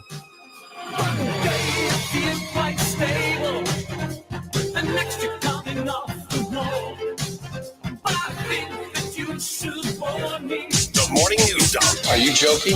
Is this a joke? Listen, folks, the Morning News Dump. All right. Did he actually take action and get tough on immigration or just reassemble the open border process? Yeah. Talk about that. The Biden administration also waiting on the Islamic terrorists to tell us what the next steps are when it comes to the Middle East and Israel. And the Battlehawks gearing up for the conference championship game this weekend. So much going on. Yeah, baby. All right, it's 8:23 right now. I'm Mike, got Gabe here, got Stell here. President Biden announces his plan to deal with illegal immigrants who are seeking asylum at the southern border. With border security a top issue of concern for the American people, the president announced immediate restrictions on migrants seeking asylum at the U.S.-Mexico border. He admitted the border situation is out of control. This action will help us gain control of our border, restore order into the process. Liberal Democrats and immigration advocates are unhappy with the White House plan, while Republicans accuse the president of election year politics.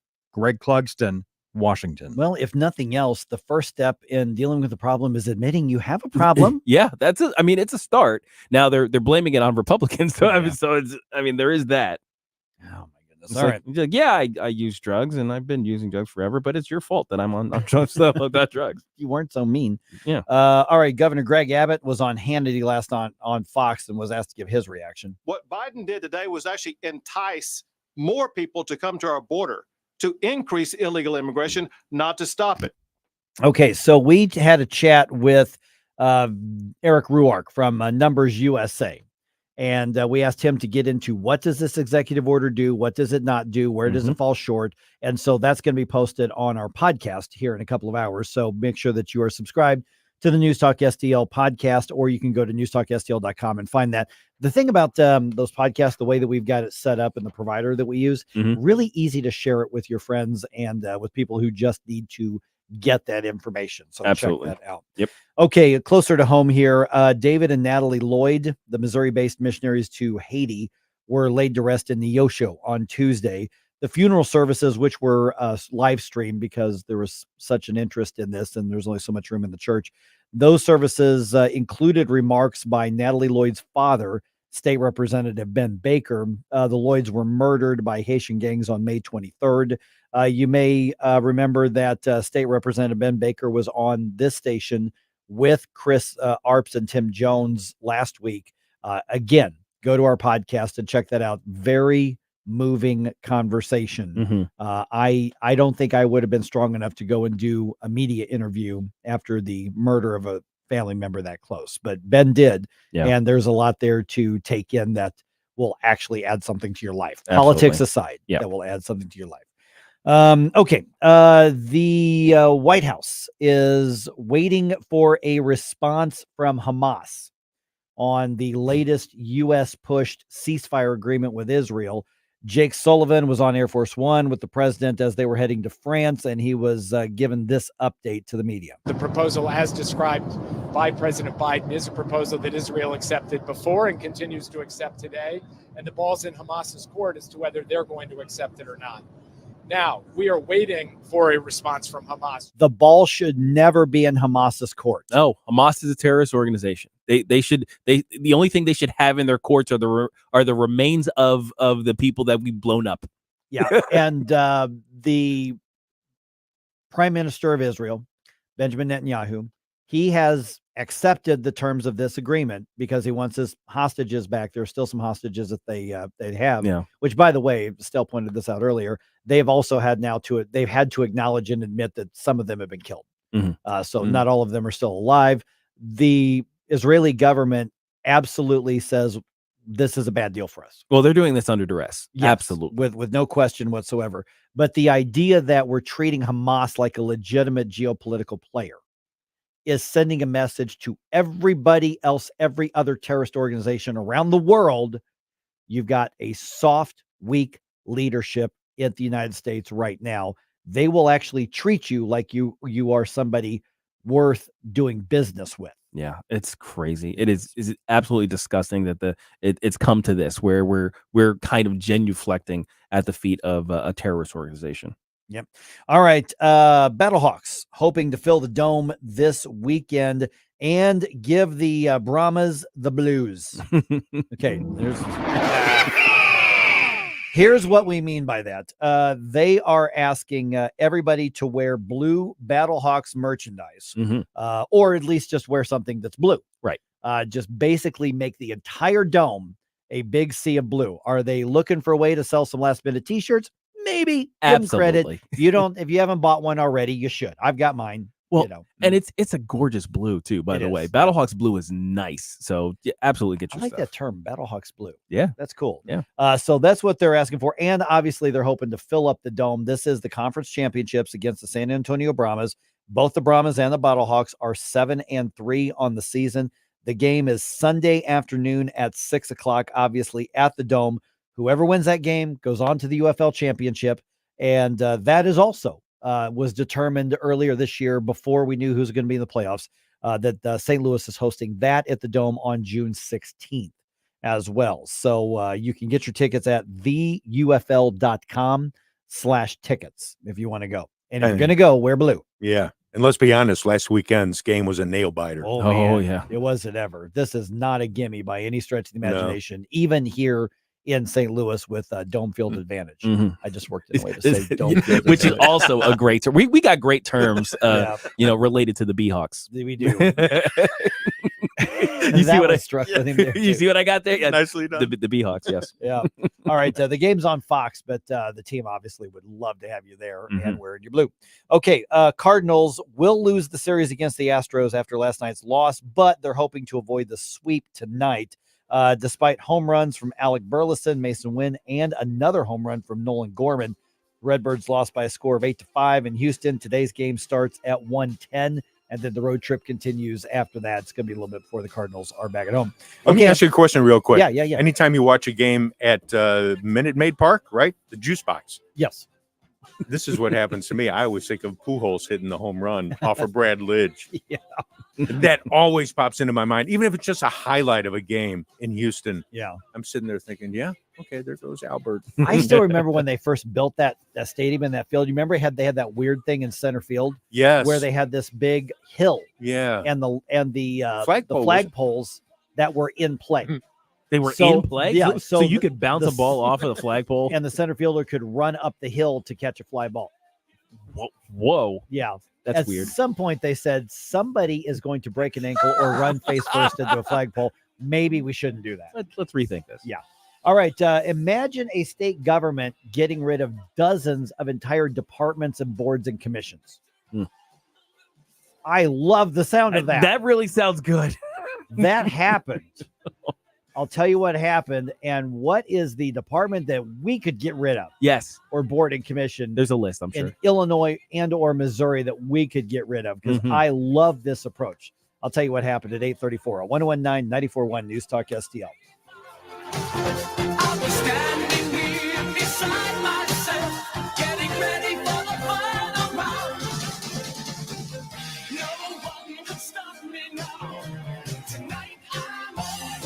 Mike Ferguson in the morning.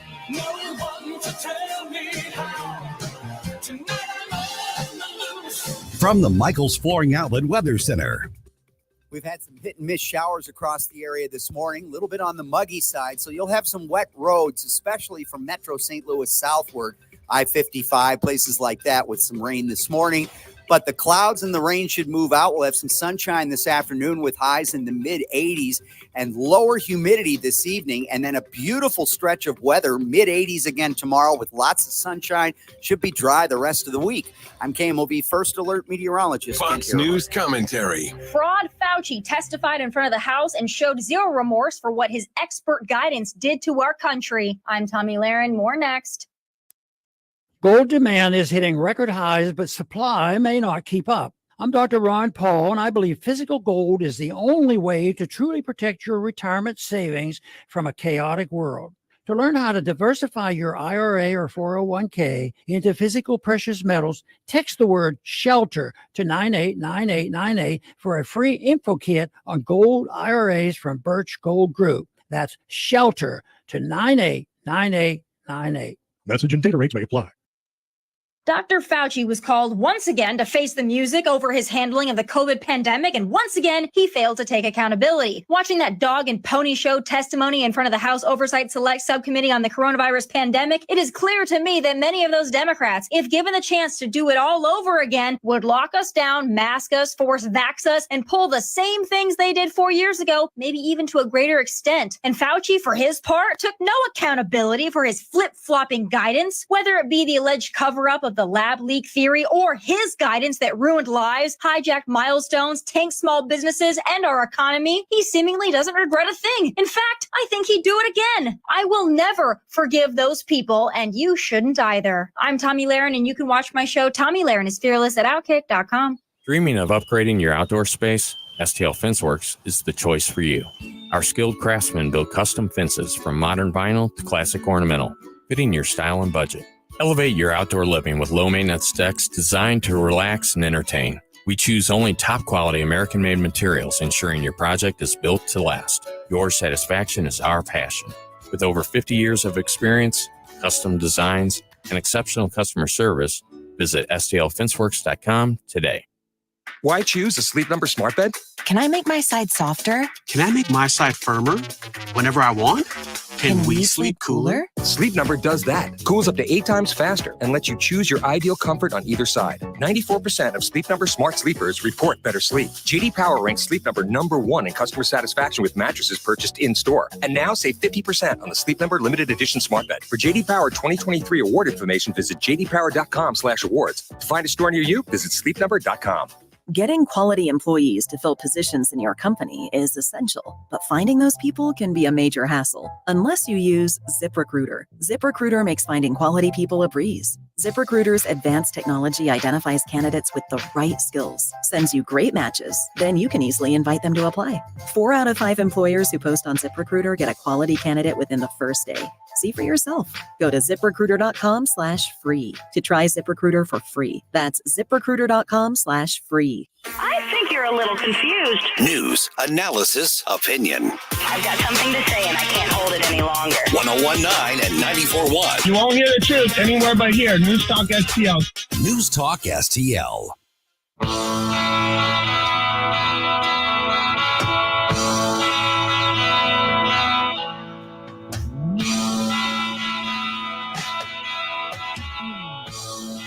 Hey, this is Rob Carter. Join me weeknights at 8 p.m. as I challenge our politicians, expose the political press, and analyze pop culture. It's the Rob Carter Show, weeknights from 8 to 10 p.m. here on News Talk STL. Now let's get back to the best men's league over 40 backstop in St. Louis. Mike Ferguson in the morning. You think you're gonna take her away? We talk a lot about small government here. Yes. Because we like small limited government. Yes. Reducing government. Mm-hmm. But a lot of times, let's be honest, that's just talk. Yeah. I mean, in a lot of cases, I think, it's even people on the right are just like, yeah, but that we need that. Right. It's like, hey, can we eliminate this? Well, we kind of need that. Right. Like, well, it's already here. Do we though? Yeah. Let's not grow it. Yeah. Yeah. And those are always the promises we hear. Oh gosh, yes. And never any fulfillment. As opposed to some of these countries in like South America showing us up, just cracking down on stuff and eliminating departments. But you've got a news story about some actual crackdowns that went through in America. It actually happened. And it happened just a couple weeks ago. Excuse me. And let me back up a little bit. Yeah. I've mentioned a few times, and usually I'm doing it kind of tongue in cheek, but I really was the Libertarian nominee for lieutenant governor in 2004 for Missouri. For real. That happened. Which meant I had zero chance of getting elected, which I was well aware of. And I had 2.something% of the people vote, which is pretty normal. But you do have a participation trophy. I have a participation trophy. But here's the thing, though. It's what's funny is part of my platforms. And it's not because of my campaign. It's because I was among those who were saying is that part of my platform was there were two big parts. One was what I called zero-based budgeting, meaning that every single year, every department, every commission, every whatever had to start with a budget of zero and then justify up what they needed, which meant they had to justify what they were doing. And that's exactly opposite of how government tends to work. They say, okay, your budget was $1 million this year. Inflation is this percent. You want to do a few other things. All right, let's increase it by 8, 9, 10, 12, whatever percent. And that's your basis. That's your new basis. Yeah. So that was one of the things that I did. And the other thing I did in my proposal was a twofold. One, it was when a new law or new regulation, new restriction is passed, that it should have an automatic sunset of however many years, meaning that the legislature would be forced by law to reevaluate and vote as to whether or not it's still useful and should stay in effect or be eliminated or be altered. Yeah. Automatic expiration is a great thing. Sunset laws. Yeah. Sunset laws. And if it's a good law and they're like, no, we can't get rid of this. This makes a lot of sense. Then they could do it. Yep. And somebody goes, well, that would bog down the lawmakers. What? Yes. That's exactly it. Yes, it would. And so I also on that campaign, we're going back to literally 20 years ago. And I wanted to have the lieutenant governor's office appoint a commission to oversee the commission to go through Missouri statutes and come up with a list of outdated or useless or counterproductive laws presented to the legislature for them to consider eliminating, voting to delete them. Yes. Now, what's funny is many years later, and I'm sure it had nothing to do with me, and I mean that sincerely, it had nothing to do with me, to give credit where credit is due, Eric Greitens did something similar. He had, he had some people go through and say, here are all these laws that are, and they shouldn't. I don't think the legislature acted on much of it. And I've been a very big critic of Eric Greitens. Yeah. But that was one of the things he did right. And he did a number of things well. I don't think it's somebody I want in leadership just for a variety of reasons, but give credit where credit's due on that. Having said all of that, Kim Reynolds, the governor of Iowa, has signed into law a bill that eliminates or reduces over 80 state boards and commissions. That's so cool. Over so cool. 80 of them. Say it again. Say it again. Yes. Louder. Yes. For the people in the back. Yeah. Kim Reynolds has signed a bill into law that eliminates or reduces over 80 state boards and commissions. Woo! It can be done. That's a thing that we need to learn from her example. Right. Because with boards and commissions, some of them serve a very good purpose. Sure. I first ended up getting elected to something because I volunteered to serve on a board and commission in my community. By the way, if you want to influence things, that's one way to do it. That's a good start. You can literally call your city hall and say, I'm interested in being involved. Do you have any boards and commissions that have any openings? In there, oftentimes an advisory board. Sometimes it's like at one point I was named to a transportation commission or committee. We didn't have any regulatory power. But what we would do is we would preview a bunch of suggestions and then we would recommend to the Board of Aldermen, here's what we think you should do and here's why. And then it was up to them because they were the ones who were elected. We were not. Right. So things like that, one, can give you a resume if you want to run for office later down the road. But two, make sure that you've got a voice. So for instance, in the city of St. Louis, very blue. The city of will be a very blue city in St. Louis County, Richmond Heights, Webster Groves, Maplewood, whatever. Yep. You're like, these people are never going to elect me to anything, Mm-hmm. but I bet you they have a board or a commission that they would be thrilled to have somebody volunteer to be on. I think in St. Louis City, they have a requirement that to have For some commissions, For yeah. some commissions, Republicans Right. on those. Yeah. So, Right. yeah. So, but that's a way to make your voice heard and at least have an influence on something. Mm-hmm. Now, other times, the commissions and the boards are literally set up just for special interest groups to be able to write their own rules. Yes, absolutely. And some of them have regulatory power. You know, we talk at the national level. Vivek Ramaswamy's talked about the deep state or the administrative state. Mm-hmm. That exists at the state level too. Yes. And a lot of these are what has been eliminated. So when you looked at Iowa's Senate bill, was it 2385 or something like that? If you're into all the wonky stuff, there's several advisory committees that have just been eliminated. Some of them you may say, but there's nothing wrong with an advisory council on brain injuries.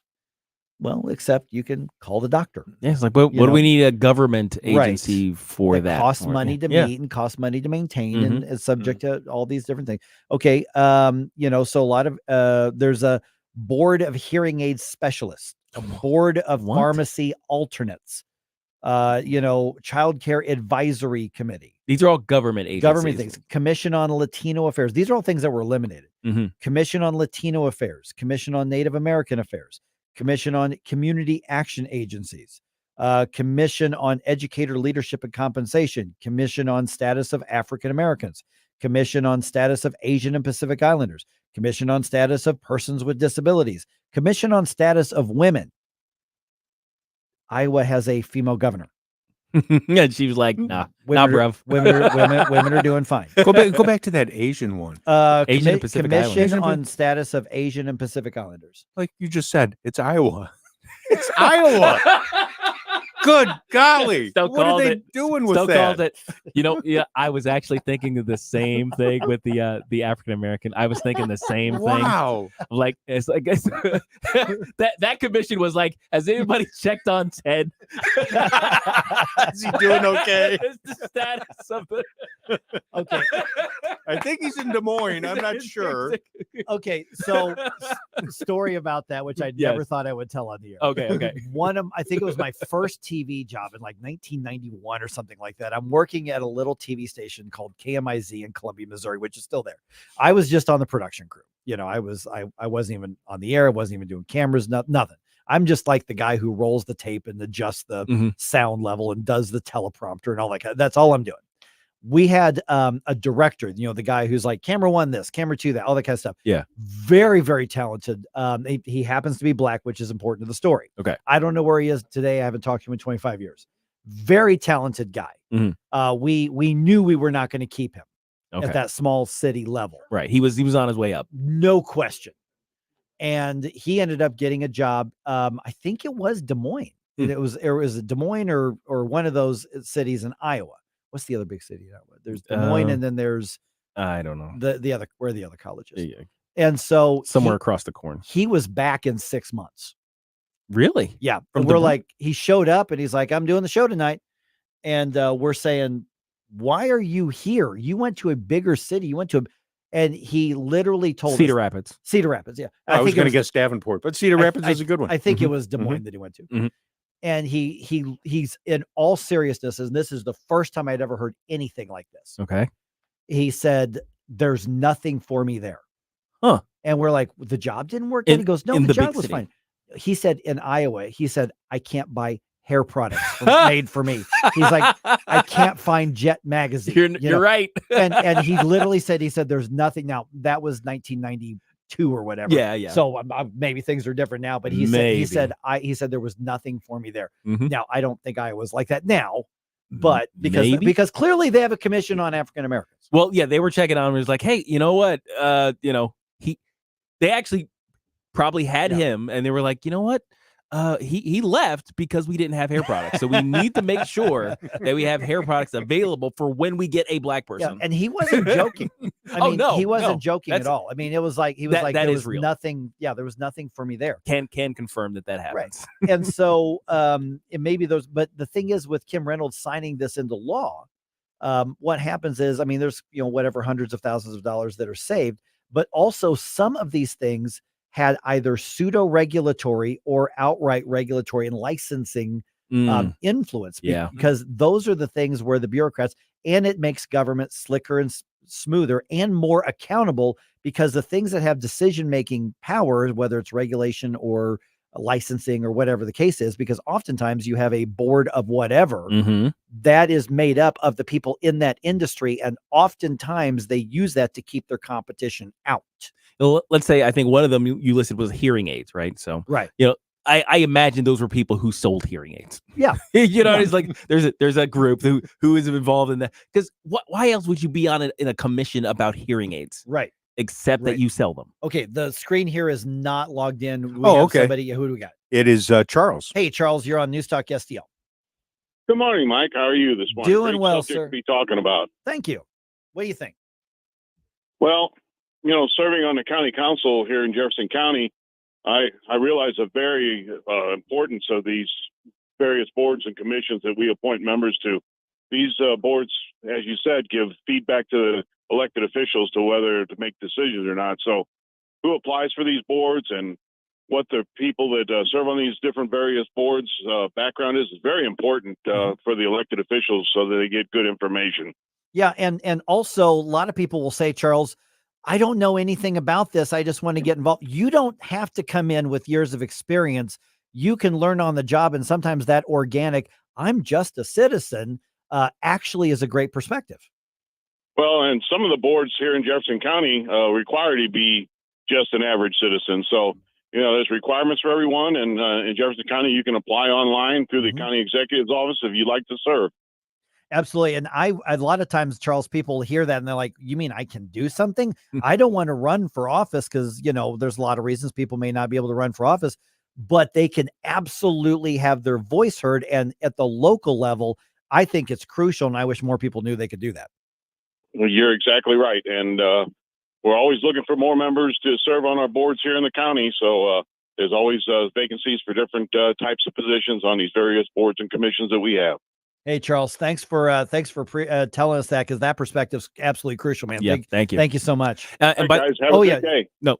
And here's the thing. We're not talking out of both sides of our mouth here in that we're celebrating the elimination of these boards while also plugging people joining boards. Right. What we're saying is there is a positive aspect to this form of governance, and also there's grift and there's graft and there's waste built into the way some of these things come about. So we need to be able to do both things at the same time. Realize that the regulatory state has a function, but keep the regulatory state as small as absolutely possible. Right. All right. 314-912-1019. I'm really glad Charles called on that, because I am telling you, there are people who say, I want to get involved. I'm ready to make a difference. I'm tired of what's going on.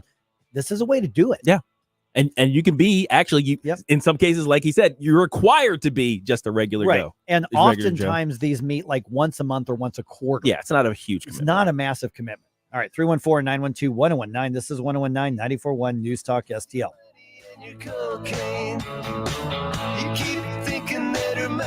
We give you news, analysis, opinion, and more. Only on News Talk STL. Mike Ferguson in the morning. She might need a lot of loving, but she don't need you. An important message now from all of us at Connor Roofing. So many of our friends and neighbors have storm damage from wind and hail. Please do not get ripped off by an out-of-town storm chaser who knocks on your door. Connor Roofing is a local St. Louis family business with decades of outstanding customer reviews. Connor Roofing has been here and will be here long after the door knockers are gone. If you think you have storm damage, please visit ConnorRoofing.com now. Give us a call. After the storm, remember the name Connor Roofing. You can count on Connor. Hey, Columbo here for the cleaning pros at Zero Res. Summertime in St. Louis means things like family gatherings, barbecues, and graduation parties, and Zero Res knows how important it is to have your home as clean and healthy as possible for your friends and family, so they're kicking off summer with an amazing offer. Book a cleaning in June and mention the Columbo special, and you'll get 3 rooms of carpet cleaned starting at just $129. Plus, you can take $50 off an air duct cleaning. Just mention the Columbo special when you call 314-474-2020 or when you book online at ZeroResSTL.com. I'm Dr. TJ, owner of the Institute of Natural Health, co-owner of Optimal Nutraceuticals, and the host of Wellness 101. Wellness 101 is designed to cut through the nonsense and provide you common sense, science-based information regarding health and wellness. On the show, we discuss topics like thyroid health, gut health, hormone optimization, and many others. Our show airs Saturdays at 10 a.m. and 2 p.m. and Sundays at 11 a.m. and 3 p.m. right here on News Talk STL. For more information, visit us at inhstl.com. That's inhstl.com. Does your life insurance plan include living benefits, hearing, diabetic supplies, teledoc service, discounts on urns, caskets, tombstones? Larry Connors here. I suggest you call Benjamin Schaefer at Senior Memorial. Call 314-866-8886 or visit memorialplans.com. Memorialplans.com. Senior Memorial Heritage Protection. The Vic Porcelli Show. So the WNBA was given a gift of Caitlin Clark, but nope, they looked a gift horse in the mouth. Bonchi from RedState.com is going to join us Wednesday at 9:05. Weekday mornings at 9 on News Talk STL. This is 101.9 and 94.1. Female millennial Trump supporter. I listen to it like every day. Like, seriously, you get it. News Talk STL. Hello, morning people. Tony Colombo and Katie Fitzpatrick here. Thanks for listening to Mike Ferguson in the morning here on News Talk STL. And don't forget to join us today at 2 for Colombo and Katie. See you then. Okay, everybody get your calendars out here real quick. Okay. We got stuff going on, man. All right. All right. Coming up this month, just this month alone. Mm-hmm. All right. On Tuesday, Gabe and I are going to be in High Ridge. Mm-hmm. We are doing the morning show from Sugar Creek Golf Course in High Ridge. It's going to be a great day. It's going to be so much fun. By the way, it is open to everybody. Mm-hmm. Come on out. Public course. You don't have to have a reservation. You don't have to. It's not a ticket thing. Come on out. And matter of fact, Sugar Creek is going to be providing complimentary breakfast. Mm-hmm. Literally walk up, hang out with us, talk to. There are going to be lots of candidates for office. They're both in High Ridge and also for the state legislature are going to be there. So you can meet them and they're asking for your vote. You can question them, have a cup of coffee, have a complimentary breakfast, hang out with us doing the show. That's going to be this coming Tuesday. Also, June 25th. I think that's also a Tuesday. Am I correct Yes, about it is. that? It is. Yeah. Okay. It is. That's our News Talk STL Heritage Foundation Saving America 2024, the Economy and the Courts event with Joel Griffith and Zach Smith. You've seen them both on Fox News. You've seen them both on Newsmax. You've seen them on those. They are going to be at the St. Charles Funny Bone on the streets of St. Charles with us. We're going to be there as well. This is another free event, but you got to have a ticket for this one because there's only so much room out there. So go to newstalkstl.com to get more information and to reserve your tickets, please. And then, of course, on the 27th, I think is when the debate is happening. We're going to go back out to High Ridge. We're going to go to Johnny's Hideout Bar and Grill. Yep. And we're going to have the debate watch party. Chris and Tim are going to be doing the afternoon show from there from 4 to 6. And then the debate watch party happens. And if you're driven to drink, you're going to be in the right spot. Yeah, there it is. It's going to be there. Okay. Last couple minutes here. This boards and commissions thing. Yes. So here's where it started. And I'm going to tell you, I didn't realize this is the direction it was going to go. Yeah. So Kim Reynolds, the governor of Iowa, signs this bill and it gets rid of all sorts of these boards and commissions. Like 80 of them. Yeah. Over 80 of them. And some of them were controversial, the Commission on Native American, the Commission on African Americans, the things where, there's a lot of people on the left and a few people on the right go, whoa, we want that. We want, they want the virtue signaling, or they like, we got to have this voice in there. Okay. But we also, it kind of went in, there's a difference between that and it's saving Iowa, who knows, $100,000, $200,000, $300,000 a year, but also kind of eliminates some of the pseudo regulatory unelected bureaucrat authority. And for the people who still are in charge of those things, if there's a regulatory duty, it's streamlined up a little bit and who to go to be transparent. And they're elected. Accountable, or they're directly appointed. Yeah. And I mentioned, you probably at your local city hall, whether it's City Hall, County Commission, Charles called in from the Jefferson County Commission, that says, we're looking for people. And we a lot of times we want to talk about the, I'm going to make a difference. I'm going to put a, Trump yard sign, or I'm going to, post a meme for Bill Eigel or Mike Kehoe or